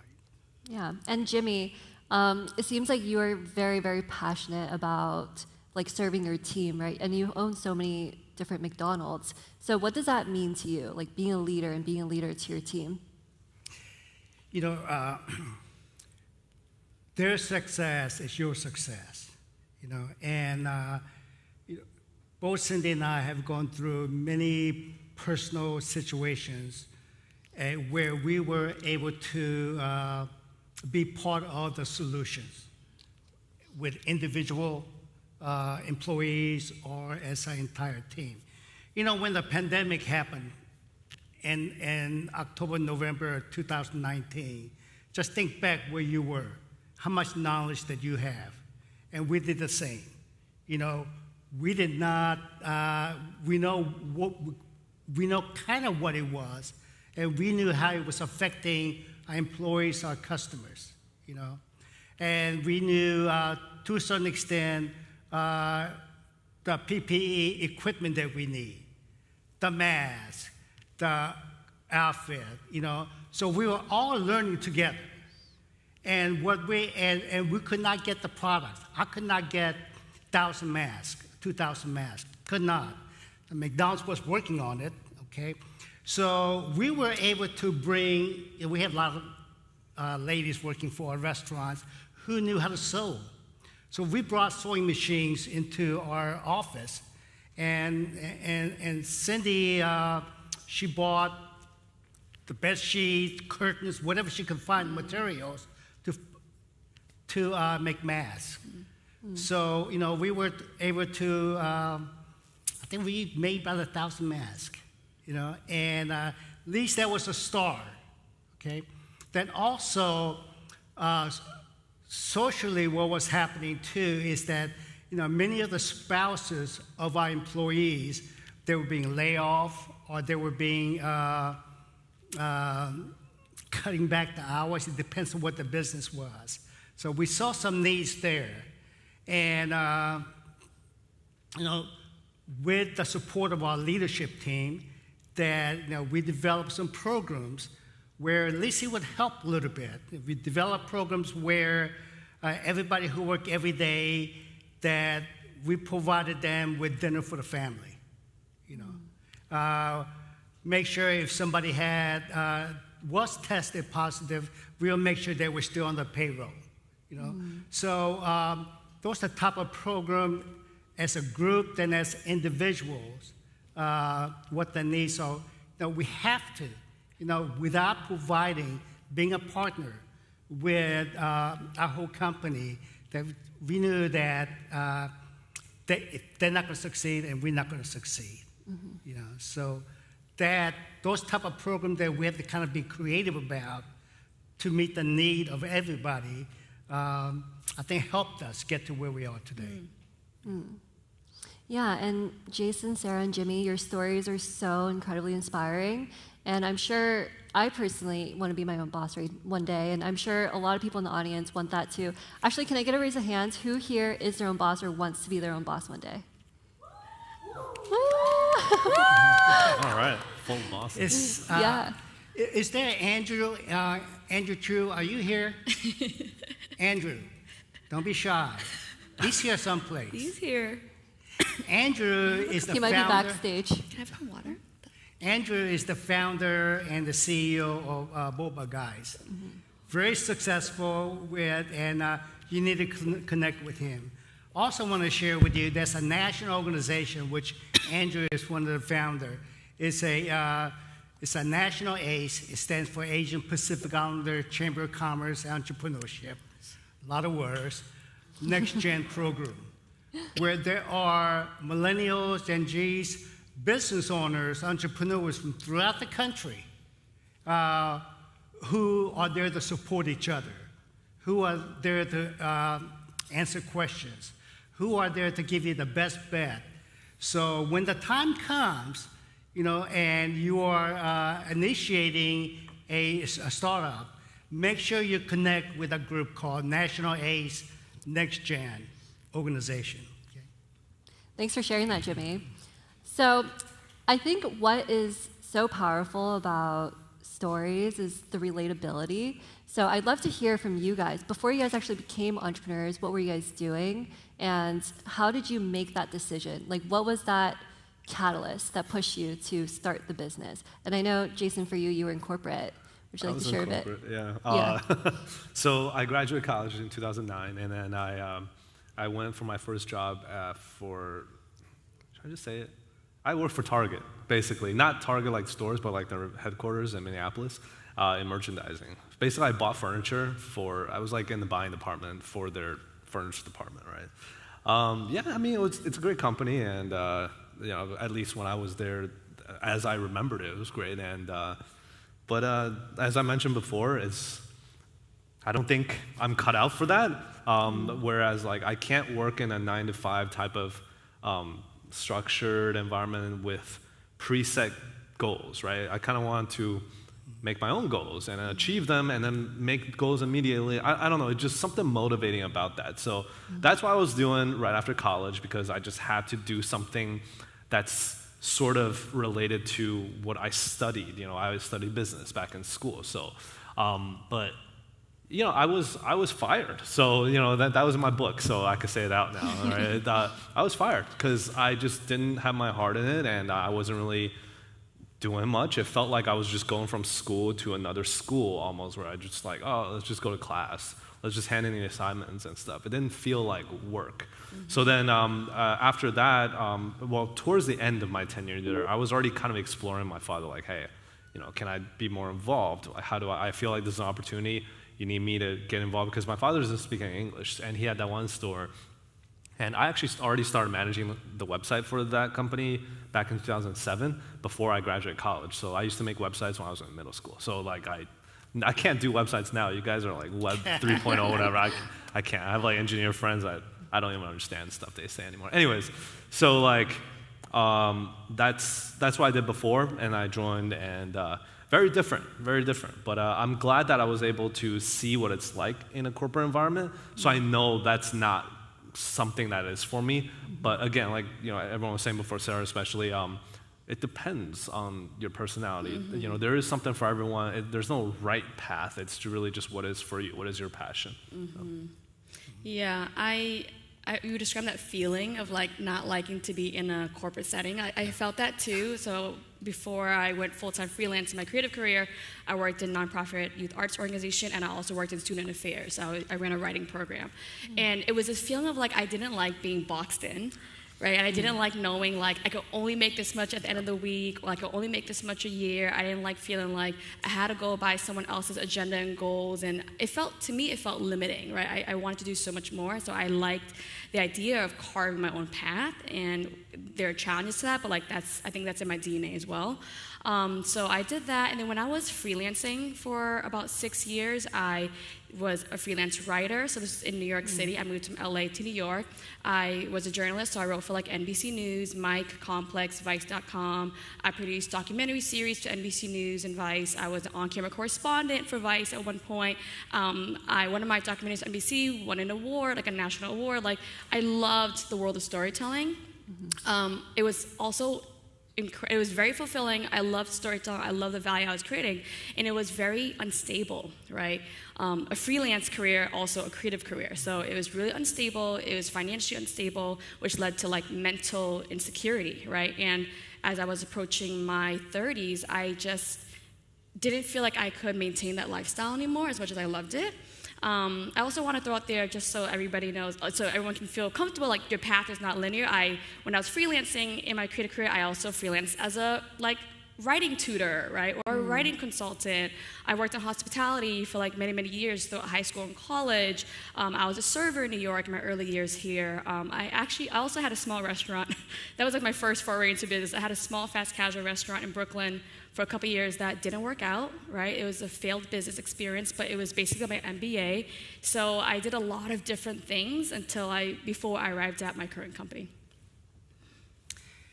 And I believe I shared my story earlier. It was my wife, Cindy, who was the entrepreneur who actually communicated and applied to become the franchisee. And what I've learned is that I had skills working in education that cross the business segment, that cross the restaurant industry. And the most important, the skill that learn how to develop people, how to organize as an organization, and setting goals, it all crossed to the restaurant industry. And without those skills, I had to learn that beyond the restaurant business itself. So it was really hard work. However, it was really, really rewarding, the impact that you can make for many people and help them realize their goals too.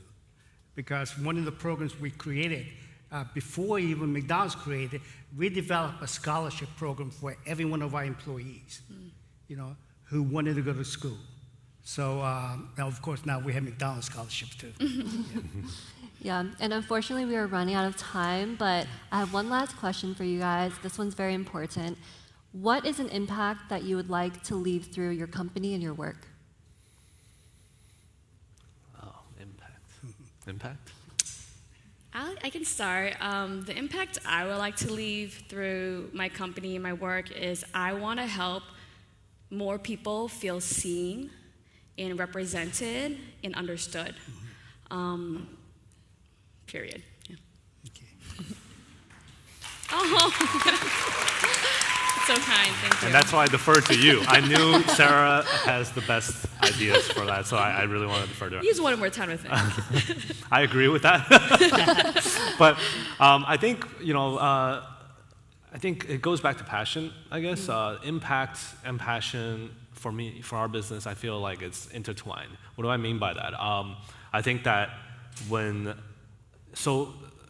passionate about our food, we're passionate about the culture of it, the taste of it, like everything about like making it accessible for people in America, in New York to start with, to try the food, to enjoy the food, to have those Asian flavors, to know that there's more to Chinese food than like General Tso's chicken and stuff, So not that that's not good. I had like orange chicken from Panda Express, every time I'm near one, it's good stuff in its own way.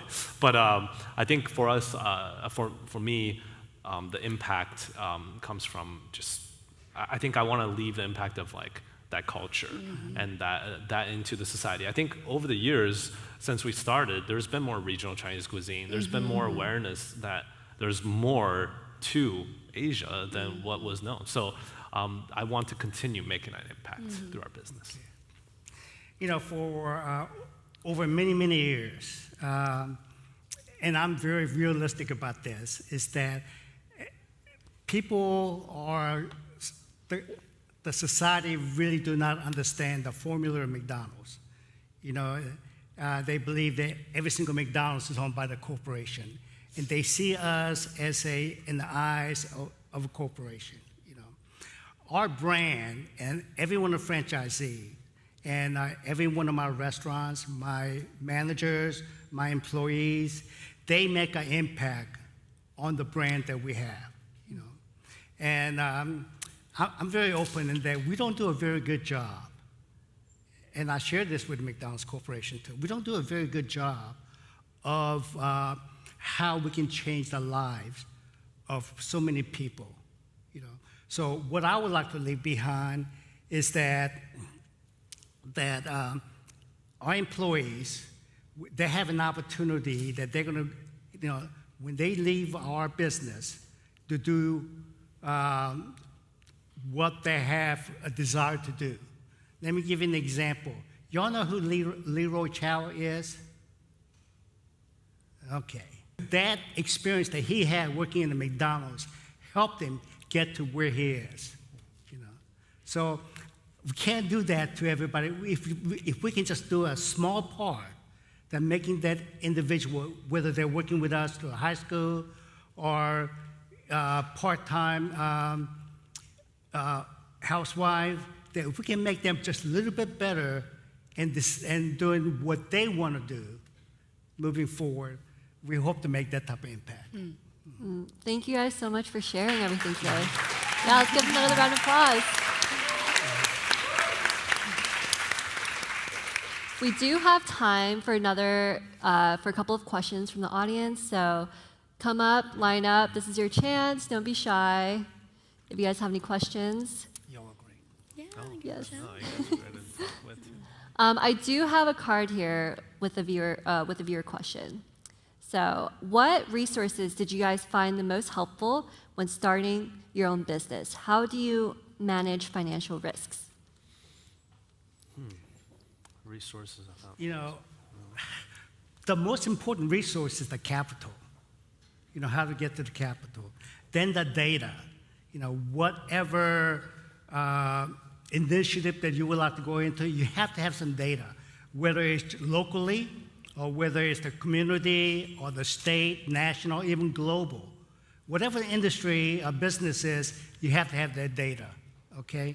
Then with the capital and data, you have to have I call it technical, technical leadership, identifying, not technology, but technical aspects of whatever the business you're going to get into. You have to find experts in those areas who can mentor you, who can make sure that you don't go through a lot of failures that they went through, okay? And the people in most industries are really giving. They want to help. They want to see people success. But you got to identify those people. So that would be my 3 recommendations: the capital, the data, and finding resources, people who can help you create that. For me, when I was starting my businesses, I spent a lot of time on Google. So I love Google. I asked anything I didn't know, I would ask Google. And so when people ask you questions, like, just ask Google, right? There's so much information on the internet, more than ever, every day. So I highly recommend Google as a resource, not sponsored. Anything I would research, I'd study, and then I'd find people or companies or entities who had questions, who had answers that I couldn't find on Google. Then I'd call them or email them and ask for more insight. So asking for help is really important. However, I do believe in the self-initiative to do your own research before you ask people for a blueprint is really critical. Not because people don't want to help, but because it's really important that you show yourself and other people that you're willing to put in the work by doing the self-work and research. And the last thing I want to add is about the question about how do you, measure financial risk. The way I would kind of describe that for me or anyone is, how do you measure financial risk? One, that's going to be different for everyone, depending on what is your risk tolerance and what is your financial situation. Do you have a lot of funds to support you? Do you have investors? Do you have family? Do you have your own savings?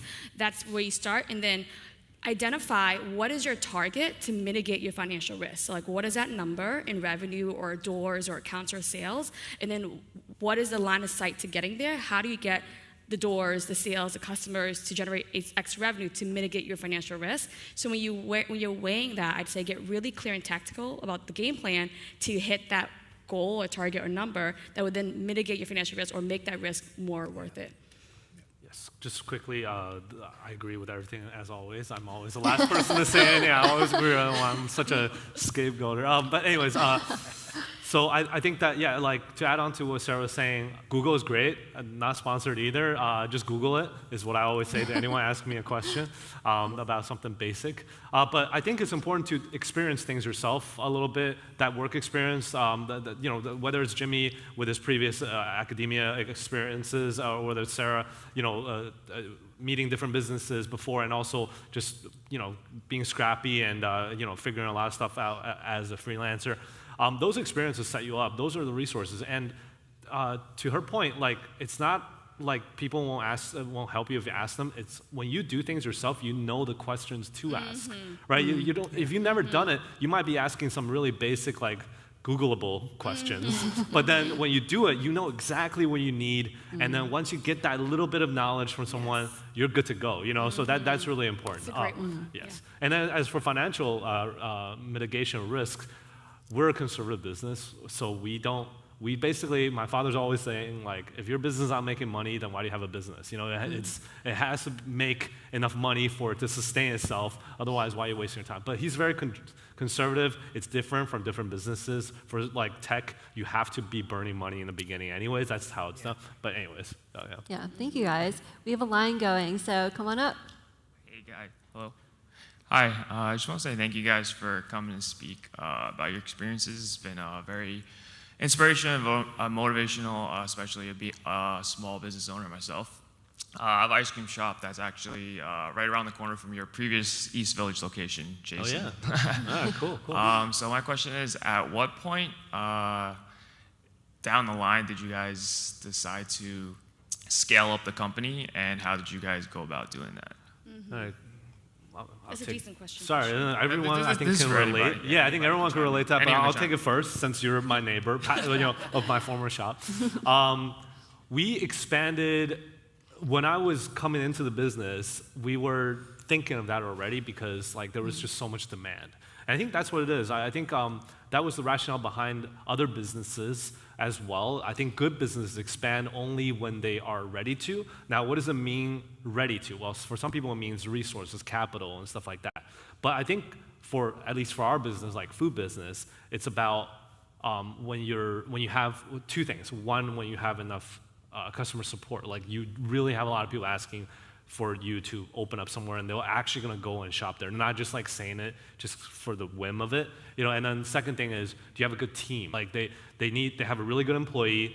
They want to promote them, but the store is already, stacked up. So they have some. So that's a great problem to have, especially these days with the labor market. So I think those are the things that you would look to.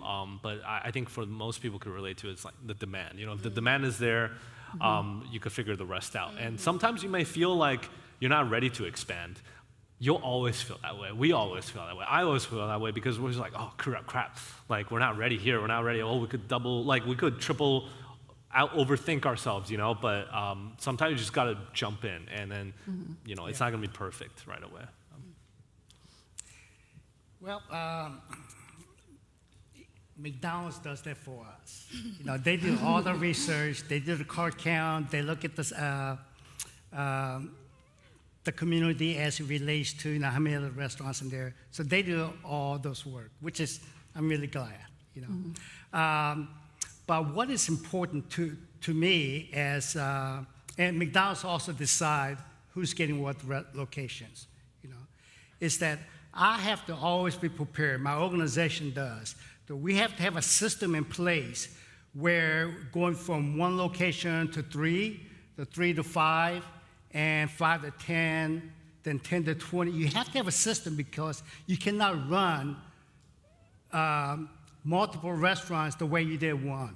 You just can't, you know. So once you have a system in place, you can see the success and independent situation. You know that adding 1 or 2 more locations, you have the formula to be successful. Yeah. So, you know, as a different situation arises, especially as you grow, your system will change. You have to change. And you need to find out how that's going to change. Yeah, and unfortunately, we're running out of time, so we'll take one more question. Hello. Hi. Thank you guys for sharing your experiences. I really admire all your individual experiences. Given I'm a franchise owner myself, I own a few Gongcha bubble tea shops, and one of my biggest challenges of a business owner is finding great talent and retaining great talent, especially, you know, like in the food industry, it's not a sexy industry, right? It's very monotonous. So I want to like hear your input on what have you guys done to find great talent and retain the talent? I'll take it again. Glad to answer these questions because that is the big money question. If you can solve that issue in this economy where people want to eat, there's a lot of demand these days for restaurants. Yeah. You go to anywhere in the city, you'll be waiting, and I'd never do that because I hate waiting, so I'd never eat out, I just get delivery. Anyways, our store is a little faster, even if there's a line, but most stores aren't. Anyways, sorry, to answer your question, that's the big money question, right? How do we retain talent? How do we, do that? And there's really no perfect way. We start by providing, livable or close to livable wages, right? I think that my philosophy has always been, if you can't sustain the economics of running a business, like you have to pay people enough. If you can't do that, then your business is not viable. It's just not, like, oh, yeah, I have great business because I have a lot of people lining out my door. But if you don't have enough money to fund like the right amount of wages, then that's a problem. It doesn't matter what your demand is. You can be busy as heck, but you're not making enough money to cover your costs. So that's one thing. That's the most basic thing. I think this thing I'll just share with you. This is a little secret. So take this. This is what I figured out over the years. To Jimmy and Sahra probably figured out this a while ago. Jimmy especially, because you have so many stores, right? Mm-hmm. Having high standards actually helps you retain people. It's counterintuitive. When you have a bunch of stores, you might let some things go. You might be like, oh, this person's always late. I can't fire them because I'm going to be short even more. But the more you do that, the worse it gets, the worse the problem is. You have to put your foot down, and you have to have high standards, because high standards, it propagates. Like, it propagates good people. Mm-hmm. When you're a good employee, you don't want to work with someone who is going to drag you down. Mm-hmm. You want to be surrounding yourself with positive, hardworking people. So how do you get those people? You got to keep building that culture, right? So people talk about culture a lot these days too. Like culture is not getting a ping pong table or foosball table or free snacks. That's not culture. That's just freebies. Culture is what matters to you as a company. And if you have high standards, that's what matters to you, that's going to attract the right people. Mm-hmm. So it's a little, it took me a while to figure it out, because I was just like, oh, maybe if I'm nicer to people, I get them a Starbucks gift card. That's not what attracts talent. I don't do any of that. Sorry. I pay people, they could get whatever they want on their own with their money, and that's that part. And then for the other part, I just make sure that everyone has a smooth time when they are operating. Mm-hmm. So. For us, the way we deal with our hourly employees in the roastery, so it's a little similar to brick and mortar. I just have come to accept that this is a transient role, and that people who enter this hourly role in the roastery to pack our coffee, it's going to be a temporary job for them. It's probably a stepping stone because we don't have a lot of growth opportunity in the roastery for folks. So we've accepted that. We focus on trying to create the best experience while they are here. We're prepared for them to leave. And then on the back end, we have a really rinse and repeat system to hire more part-time folks as people come in and out. I also want to add, for all the folks who got in line and weren't even asked a question, feel free to DM me later and ask your question. I want to support and answer as many as I can. Yeah. You're absolutely correct. It is the culture, and beyond where the environment in the restaurant is comfortable, that feeling safe, and that they're having fun. They want to be at the restaurant, and you got to figure that out as an organization or as an individual. Our success, what we found to be very successful, and we have employees doing the same thing who's been with us for over 20 years. Not even as a manager, because they want to be there. Our success of recruiting employees has been with other employees, where they are recruiting people to help them to work in their shift, or where they feel comfortable with working, and they know that person is going to be good, better than we do, because this is their family members, it's their friends, and it's who they want to work with. So that program has been very successful for us. Yeah. Well, thank you guys so much for sharing about your journeys and your careers. It's been it's been so valuable, and I know I've taken a lot of insights to heart, and I hope you guys have too. Let's give everyone another round of applause.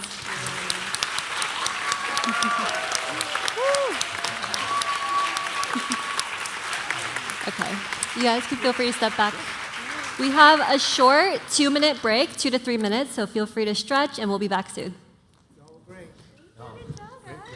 Yes. Thank you. I know, you were so polished.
Ladies and gentlemen, please take your seats. We're about to begin.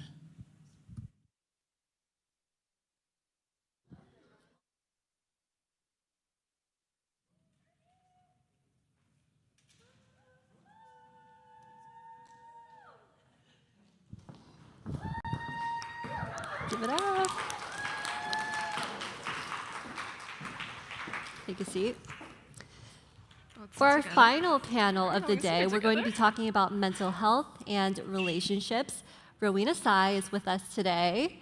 Rowena is a creator on YouTube whose content on self-care, personal growth, and productivity has helped millions of people live with intention and be truer to themselves. As one of the first creators to talk about mental health on the platform, her videos, now with over 36 million views, have helped shape the way the next generation navigates challenges like finding purpose, work-life balance, self-compassion, and more. We've also got Sahaj Kohli in the house. Sahaj is the founder of the first and largest mental health and wellness organization for children of immigrants, Brown Girl Therapy.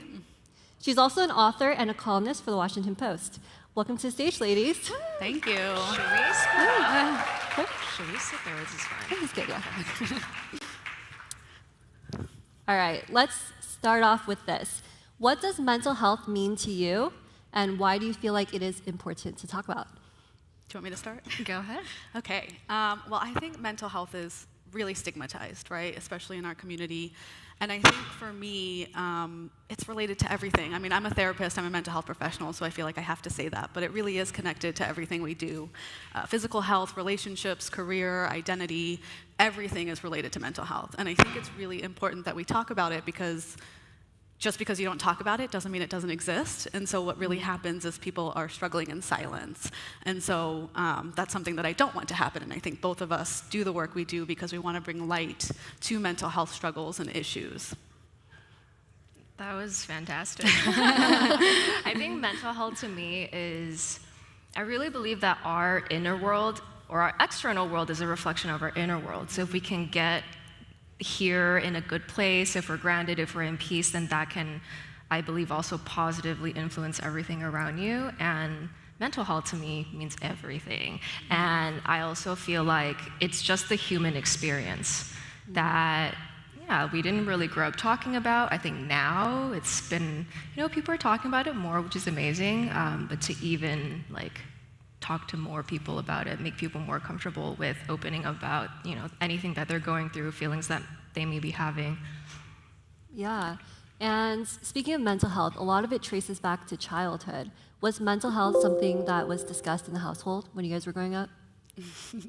No. Yeah, we just talked about this back there. And no, I mean, I feel like growing up for us, me at least, it wasn't something we talked about. And like a lot of children of immigrants, I mean, this is the work I do. I think a lot of us struggle with what I like to call mental health imposter syndrome. So this idea that our parents had it worst, or our grandparents had it worst, or our ancestors have had it worse, so therefore we shouldn't be struggling. I see that a lot with my clients and in the Brown Girl Therapy community, where so many of us feel like if they went through what they went through, then it will never be that bad for us, so we should never complain about what we're going through. And in reality, that again just forces us into isolation, into shame, into feeling like we're not good enough because we don't actually speak the experiences we have.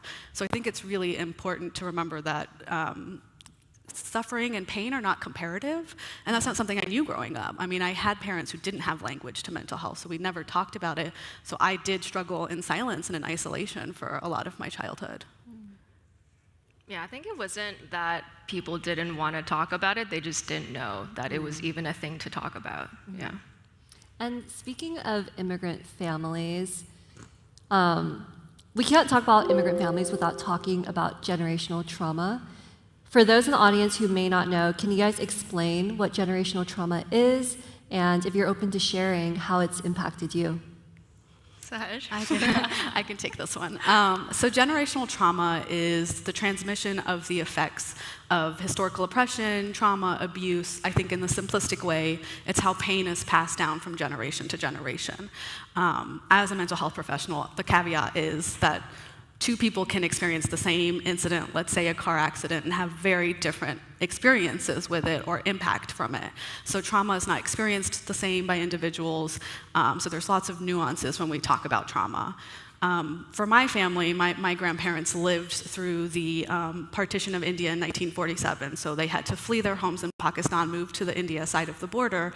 And I don't know firsthand if that was traumatic to them, but I know that when my grandparents were still alive and I tried to talk to them about it, they didn't want to talk about it. They refused to admit that it was something worth talking about. They were forward-thinking. They didn't want to talk about the emotional impact of it, so they minimized, they invalidated. And I think that was passed down in my family, where my parents also kind of learned that trait of dealing with unhealthy or negative emotions. And I use quotes because emotions are not negative no matter what they are. But I think my parents didn't know how to deal with emotions, and so that was then passed down to me to feel like I had to suppress my emotions. I couldn't speak up when I was feeling bad. I had to people please, or I tried to achieve perfectionism because I didn't want my parents to feel like something was wrong or they failed me. So in that way, that's a very simplistic example, but that's how pain can be passed down. And the only way for that pain to really be confronted is for someone to do the work to identify those patterns, to identify the behaviors in your family, which is really hard. I mean, it's really, really hard. And I see that children of immigrants are often the ones who have access to the resources and opportunities to do that work. So, there's got to be a lot of self-compassion when we're doing that too. I think to just add on to what Sahaj was saying, like someone has to start doing the work. I think when I think about my mom, she moved her whole family. She was like the eldest of 4 siblings. She moved her family as well as my grandparents over to the States when she was like 18 or 19 by herself. And I think my mom she proactively chose to instill like the spirit of strength and resilience in me rather than, I don't know, I don't think she like intentionally did anything, right? But just the way that she was, the way that she carried herself, what she taught me, I think that's kind of like the positive side of, I guess, like breaking the cycle. And then it's something that I hope I can instill in my kids too. So yeah, I think like when I think about generational trauma from like Eastern philosophy or Eastern spirituality, it's believed that people, like everyone has karma and virtue, there's like good and bad, and it can be passed down through generations. And I think it's just like, it is what it is, right? But what you choose to do with any information you're given or anything that you become aware of, I think that is our choice. And I think that like element of choice is very important. Because yeah, like our circumstances, it's not to invalidate or it's not to say that what you're going through isn't valid at all. It's just with what is happening in your life, you have like a certain amount of choice to like figure out or decide like how you want to move forward. Yeah, the agency that we have. Yeah. Yeah, and let's talk about your journeys a bit. Rowena, you talk about mental health a lot with your content. I'm a big fan. And I think it's so important to talk about. And Sahaj, you've built a whole organization around, mental health. Was there a catalyst there, or was there something that inspired you guys to make it such a big part of your work? Go ahead. Oh man, I feel like, growing up, in your late teens, in your early 20s, you're already trying to figure out who you are. And I think because I experienced loss when I was my senior year of high school, that like really made me start thinking about life and purpose and, why do humans exist on Earth? If you can depart as soon as you kind of land here, then why are we even here? So I think that added with existential crisis of like a 20-year-old trying to figure out your career, I was probably very depressed. I had anxiety. I couldn't sleep most nights until like 3, 4 a.m. And I think it was through overcoming that and being on the other side through the help of, just opening up myself up to family, friends, spirituality, learning more about myself and what I want. I realized, interesting. So with the growth of social media, with the growth of all of these things, with the growth of myself, I wonder if there are people out there who care about mental health or who care about these types of topics. And I feel like when I started the channel around like 2016, not as many people were as vocal or as open about talking about mental health. And so I just wondered, would someone like my younger self benefit from just hearing that things will be okay and that you will be fine, and that feelings are valid, and it's okay if you feel lost or alone, because literally everyone feels that way, even me right now, right? I think Sahaj feels the same way too, because she's nodding. I think like we all still feel lost. I think like Miki and Tina also shared earlier that no matter where you are in your career, no matter what you may seem like outside, we're all human, and it's the human experience, and we all have feelings. So to talk about that more, I think, again, it's like, yeah, it's like, that's why I started, to be able to help someone like my younger self, to be able to just help the world at large understand themselves a bit better. Mm-hmm. Yeah, I mean, I think it's so courageous that you started that at a time when speaking up on these topics wasn't even that common or popular. Like you, though, I feel like for me it was also this feeling that I was really alone in what I was experiencing. So I came to this a little bit later in life. So I'm in my mid-30s, and I had a whole career in journalism. I had a whole career in writing, and I decided to pursue a second career, which is also something that is a little bit controversial in our community. It's something that wasn't super supported by my family until we really talked through the logistics of what does it mean for me to change my career, be financially secure and stable, and follow my passion. During this time that I decided to change my career, I also was getting married to someone outside of my race, religion, and culture. So at this point, I had been the first in my family to go to therapy, to talk about my mental health issues publicly, to be born in the West. I'm the first person in my family to be born in the Western world, and the first in my family now to marry outside of race, religion, and culture. So all of these things a couple of years ago kind of came to a head for me, where I felt like I can't be the only person dealing with this. I can't be the only person who is struggling with a new career, with the cultural brokering that happens in an immigrant family between kids and parents, but also between an interracial relationship. I think all of that for me made me feel like I was going through my own professional and personal identity crisis. And so I took to creating Brown Girl Therapy right before I started graduate school, because I really wanted to merge my love for media, leaving that world, with my love for mental health, and knowing that education and mental health awareness is really important in our community. I had gone through something traumatic in my early 20s, and for me, I was really alone when I went through that. And my parents, as well-meaning as they were, they thought they failed me because I was struggling. And so having gone through that experience, I think in some way looking back was also starting the process for me, starting Brown Girl Therapy without realizing it. And when I did finally start Brown Girl Therapy, I realized that initially it was going to be for South Asian women, hence the name. And I started writing my own story. And the more I reflected on my story, everything I write for Brown Girl Therapy is original and based off of my own story. And that identifier, right, the child of immigrant identifier, realizing that that is something that so many of us don't realize is kind of the culmination of our mental health struggles and our identity issues and the cultural conflicts that we experience.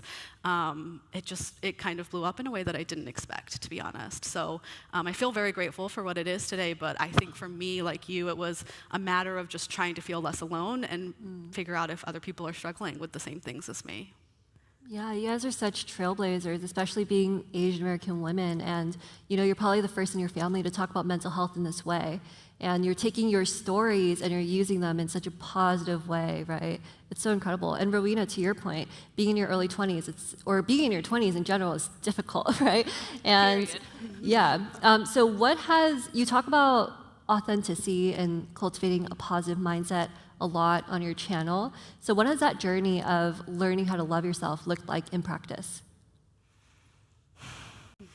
It's hard. It's still hard. I feel like there's many layers to that, and the very first, just reflecting on my 20s, reflecting on the past decade, I think the very first thing was I had to learn how to forgive myself. You think you are this person and you think you should be this person, and because you aren't that person, there's all these shame and guilt and anxieties and feelings, and you want to fit in, but then you want to do your own thing. So I went to business school for undergrad, and the path was very set. You either go to investment banking, you're a consultant, you're in finance, or you're an accountant. That's it. And I was like, my older friends are doing that. They all seem very unhappy. I have no idea what I want to do, but let me just try to figure it out. So I took 6 months off after I graduated to kind of do all of that, right? But anyway, all of that was just to kind of share that, there's still this you still feel like you should be a person, or you may grow a bit older and you look back and you're like, oh, so this was who I was before, here's who I am now. I might not be the proudest of some of the decisions I've made when I was younger, but it's okay. You're doing the best where you were at that time. So I think like the very first layer really was like learning how to forgive myself. That took a long time. That was like a solid 2-3 years of like, you're fine, you're doing great. Like you can't hop in a time machine and go back in time and change things. So learn to forgive yourself so that you can accept yourself for who you are. And that took like another 2-3 years of like, okay, so like that's who I was, this is who I am, like, and then also like, who am I? So that whole process of just learning more about myself, becoming more comfortable in my own skin, which ultimately led me to really, truly loving myself. Because I think, I think you can love yourself without those two things, but I think for me, it was just looking back, it's like, I did have to forgive before I can accept, and then I had to accept before I can truly, like, unconditionally love yourself. And I guess, like, a more solid example would be, I've been creating videos online for almost 6 years now, and up until this year, I would be filming for like 2 hours for a video. That's cut down to 10 minutes. And then if I'm messing up, I would be like, oh my God, you're the worst, this is so bad, you're wasting time, why are you always late, like blah, blah, blah. But then this year was the first year that I was like, you know what? You're doing great. I love you. Like, it's fine. You got this. Yes, we love that. And I think it's like, it sounds so, I don't know, like, it was like, for me to just say it was just like, oh yeah, it happened, right? But it was a huge shift. It took years for me to, get to this place. What did that journey look like for you, Sahaj? Oh, I'm still on that journey. We all are. I think self-compassion is really hard for many of us. I think, it's great that you've gotten to a point where, of course, we all have, it comes in waves, but where you've gotten to a point where you can really love yourself. And I think I really love myself, but I still am trying to unlearn the narrative of what love is. And I think self-love is not, the relationship with ourselves is not one that we are really taught to invest in. I feel like, we invest in our relationship with our parents, with our ancestors, with our friends, with our romantic partners, but we're never really taught to really invest in the relationship with ourselves. And so for me, I think my journey has been a little bit of unlearning what I thought I needed to be or who I thought I needed to be in order to receive love, even from myself. So growing up in a household where I felt like I only really received love or validation or praise when I achieved something, when I reached the next milestone, when I did something, produced something, proved myself, whatever it was. And so I know for me, the past few years and even decade have been a matter of unlearning this narrative that I need to do something, I need to reach something, I need to achieve something in order to be worthy of love. And so I am learning to love myself through the failures, through the mistakes, through the, imperfections that I think so many of us are so hard on ourselves about. And I think that's really what it's rooted in, is just showing up as human, recognizing that we're not going to be perfect, we're never going to be perfect, and we're still worthy of love, even from ourselves. Yes. Woo, give it up. And for both of you, since being on this self-love journey, this mental health journey, how has that shaped your relationship with your parents? I can go. I think for me, it's been wild. I think people are really surprised to hear that I share with my parents everything I post on Brown Girl Therapy, or I'm writing a book right now that's going to come out next year, and it's part memoir, so I am sharing in detail a lot about. Thank you. I'm sharing a lot about my story, my childhood, my life as a child of immigrants, but also what it's like on the other end as a therapist, and all the things I wish I had access to, skills, techniques, all of it for taking care of my mental health. So I think I've gotten to a point where with my parents, which you will read in the book, where we are at a place where we can talk about things really openly. I've had really hard conversations with them about mental health, having the language, understanding that our language is never going to be shared, so finding language to use with them to help them understand what I'm going through. Sometimes they don't understand depression or boundary or anxiety, but instead connecting the physical health symptoms to the mental health symptoms. Your feet hurt. Mom, have you been on your feet a lot? Are you stressed? Are you overwhelmed? So having these smaller conversations that I feel like are really meaningful with my parents have made us more open to having these harder conversations. And I would like to say, I think every immigrant dad will go on a walk and open up to you. There's something about going on a walk with an immigrant dad, and just he will share his whole life story. It's a good tip. Go on a walk with your dad. Yeah. To add on to that, I feel like it's just there's still a degree of curiosity you need to have for the world, right? Like for yourself, for the world, and also for your parents. Because I think for the longest time, I mean, growing up as like the younger sibling, I was like, oh, they're fine. They have like my older brother, whatever happens, like he'll take care of it. But because I did lose my older brother, there came a point where I was like, okay, well, if I'm the only kid now, what if like I'm the only child they have? And I was like, oh wow, like that could seem like a lot of pressure, but it was also low-key very liberating for me, because I was like, oh, so that means I need to put in the work. It was like very simple, right? But it's like, okay, so when I eat with my dad, maybe I should ask him, what was your childhood like? Like, how did you grow up? What was your dreams and aspirations? Like, is it still the same? Has it changed? Like, why do you do the things you do? Why are you the way you are? And I think, again, like, as most, like, Asian dads, too, he, like, said stuff, but he didn't say much. And then I didn't know how touched he was until years later. My mom was like, oh, like, one time when you're eating Indian food with your dad, you asked him all these questions. He came home and told me he was so touched. And I was like, oh. Yeah. Well, my dad does that, too. Yeah. Mom always has to be the one to, like, tell me what my dad is feeling. Yeah. So we have time for one more question. This one goes, coming out of COVID times, do you have any tips for students on how to deal with not only the stress of school, but also navigating this new normal?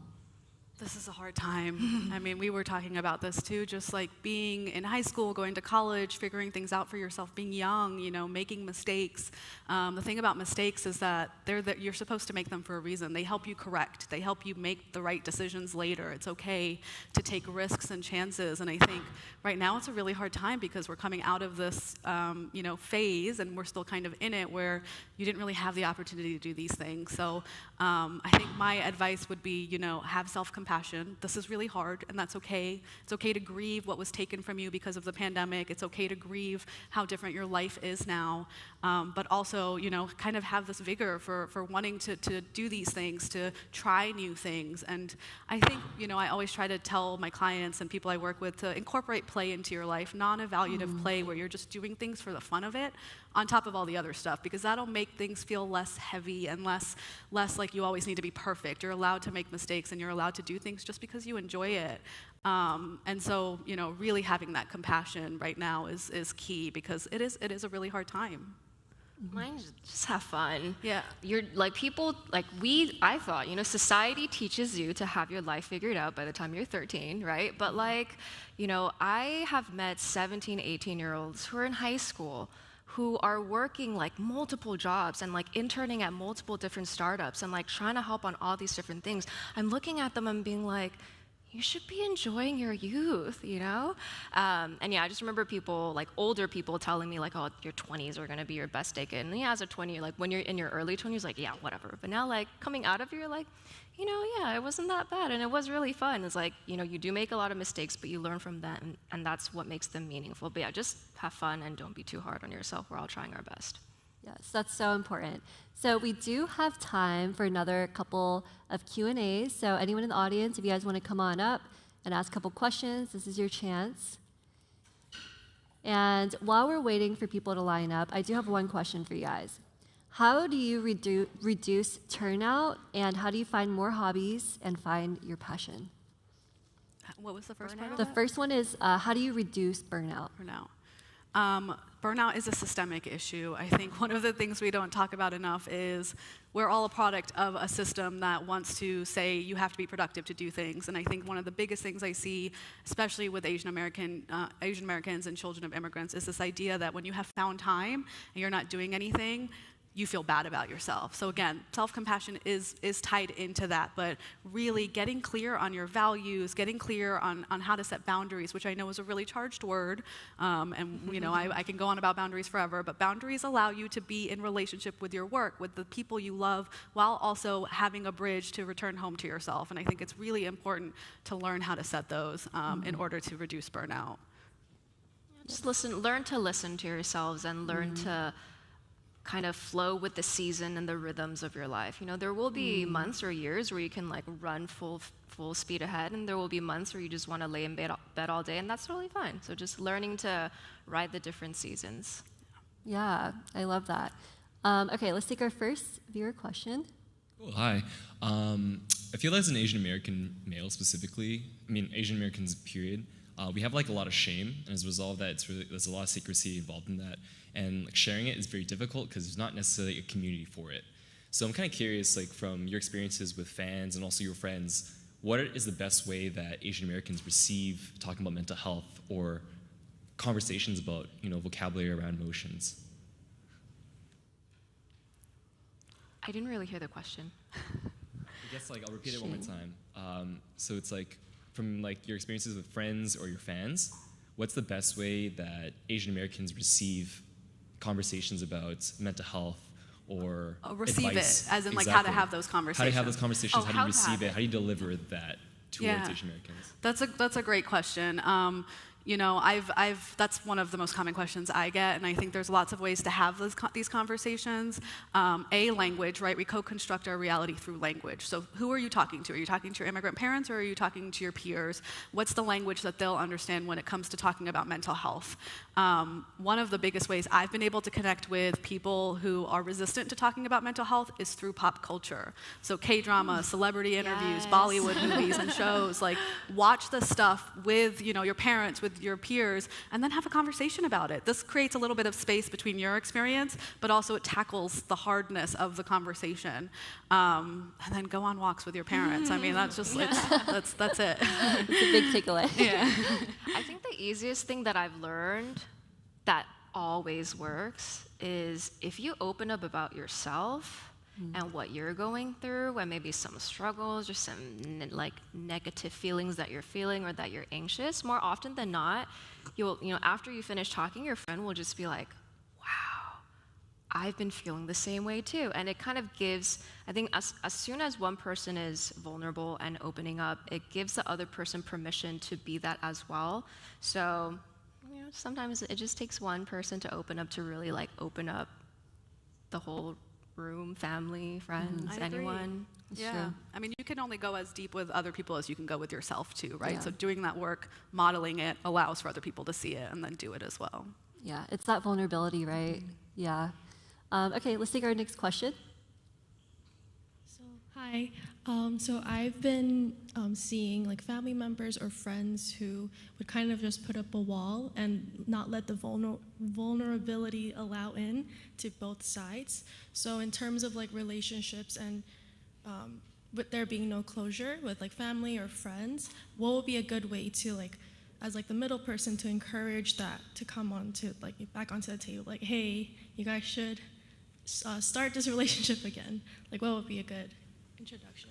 It sounds like you're saying that you're in the middle of relationships and you're trying to balance that. So, but yeah. Yeah. So, I mean, my first piece of advice is for you to figure out how you can self-care through this, because it's ultimately not your job to bring two other people together to have these conversations. And in an unhealthy way, that dynamic can become really bad for you.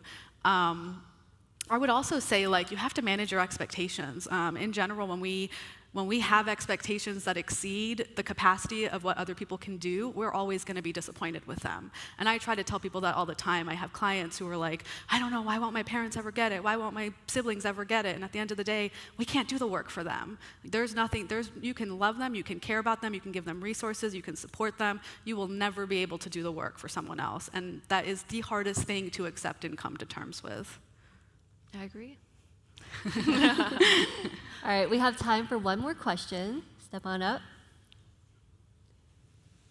Hi. I have a question because I have immigrant parents, and growing up, they were just always working, so they were never really there. And I feel like now in college, I feel like I'm growing more and more apart from them because I'm always in school or in the city while they're at work, so I never really see them. So my question is, how do you stay connected to your parents in that way, the way you grew up like that? It's a good question. I think especially when I was in college, or even now, right, because my parents still live on the West Coast, what I try to do is, if I ever see something, or if I ever think, this is actually with any relationship, right? If you ever think of someone, I'm just going to text them, right? Especially with my parents. And then a lot of times, especially in New York too, you'll be walking to places, you'll be walking home, you'll be commuting, you might have some free time. I usually like taking those times to like call them, just to be like, hey, how are you doing? Catch up, banter. Sometimes we'll talk for an hour, sometimes it'll just be like a 2-3 minute check-in. But I think especially with parents who, have traditionally like grown up like working, who have been working while you're growing up, to just it's like what our parents do for us. Like, have you eaten? Do you want to eat more? Right? Like grandparents, like, are you full? Do you want more? Do you want more? Right? So I think our way of checking in with our parents can just be like, hey, how are you doing today? Remember to, take care of yourself, drink some water. And then I think sooner or later that relationship can potentially blossom, or the conversation can grow and develop over time. Yeah, I agree. It's quality, not quantity, about connecting with your parents. And I think, like you said, there's a level there where I don't think our immigrant parents ever really got taken care of, right? Many of them got married at a young age, had kids at a young age. They didn't have access to being taken care of, so it's really uncomfortable for them. I know for me, now as an adult, I want to take care of my parents in different ways. I want to show them I love them in different ways. And it's really uncomfortable for them, but you just got to keep trying, because eventually you will break that barrier down slowly, but surely. And I think, I've been able to turn to history, so I can do a little bit of research on the history of the time my family lived in India and say, hey, the Indo-Pak War was when you were 12 years old. Was that something that you ever, what was that like for you? And my dad, was telling me, oh, we hid behind the house in the trenches for 2 weeks. I had no idea. Like, just learning, doing that work yourself a little bit, and then meeting them where they are to get them to open up without maybe directly asking them is often a good way for them to start sharing things that you might never know. What's their favorite food? What's their favorite color growing up? What was a movie they loved? Like, just different things to get to know them the way you would a friend. And adding on to that, I think that's a really great question, because as someone with immigrant parents, it can be difficult, even if you are leading in that vulnerability, it can still be difficult to have your parents have that vulnerability, because they grew up completely different. They had a completely different life. But I think you could take that on as like a challenge, this is something I can lead my parents in. It's going to be a journey, but adding on to what Sahaj said, you can do that by asking them questions about their lives. I think that's like one of the best ways you can get into that conversation with them. Yeah. Well, yeah, thank you guys so much. Unfortunately, that's all the time we have for this panel. Yes. Go mental health. Yeah, thank you so much. We can step backstage. With that, I'd love to invite Jumi Lee from McDonald's on stage to close today's program. Jumi, welcome.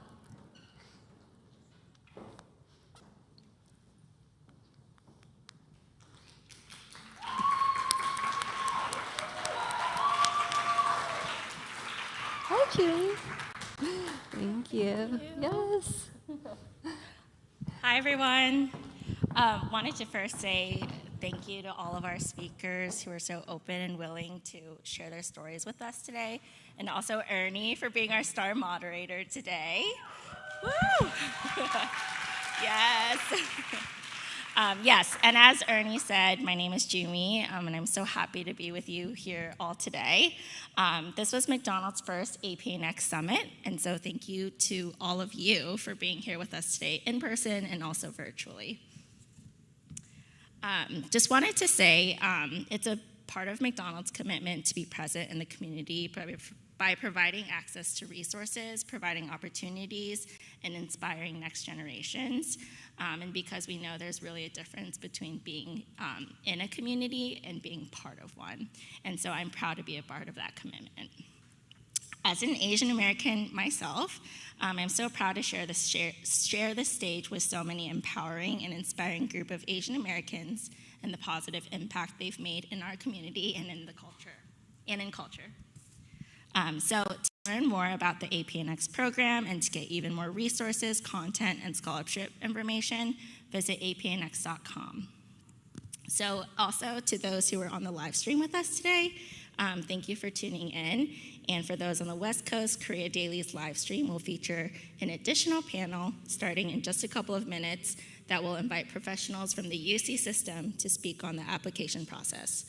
This is an additional panel that will be available to rewatch after the live streams. So Hope you all enjoyed these fruitful conversations we had today, and hopefully you walked away with some amazing tips and tricks to navigate the new educational landscape. And so a final thank you to our partners and to NextShark for putting on this amazing event. Thanks, everyone.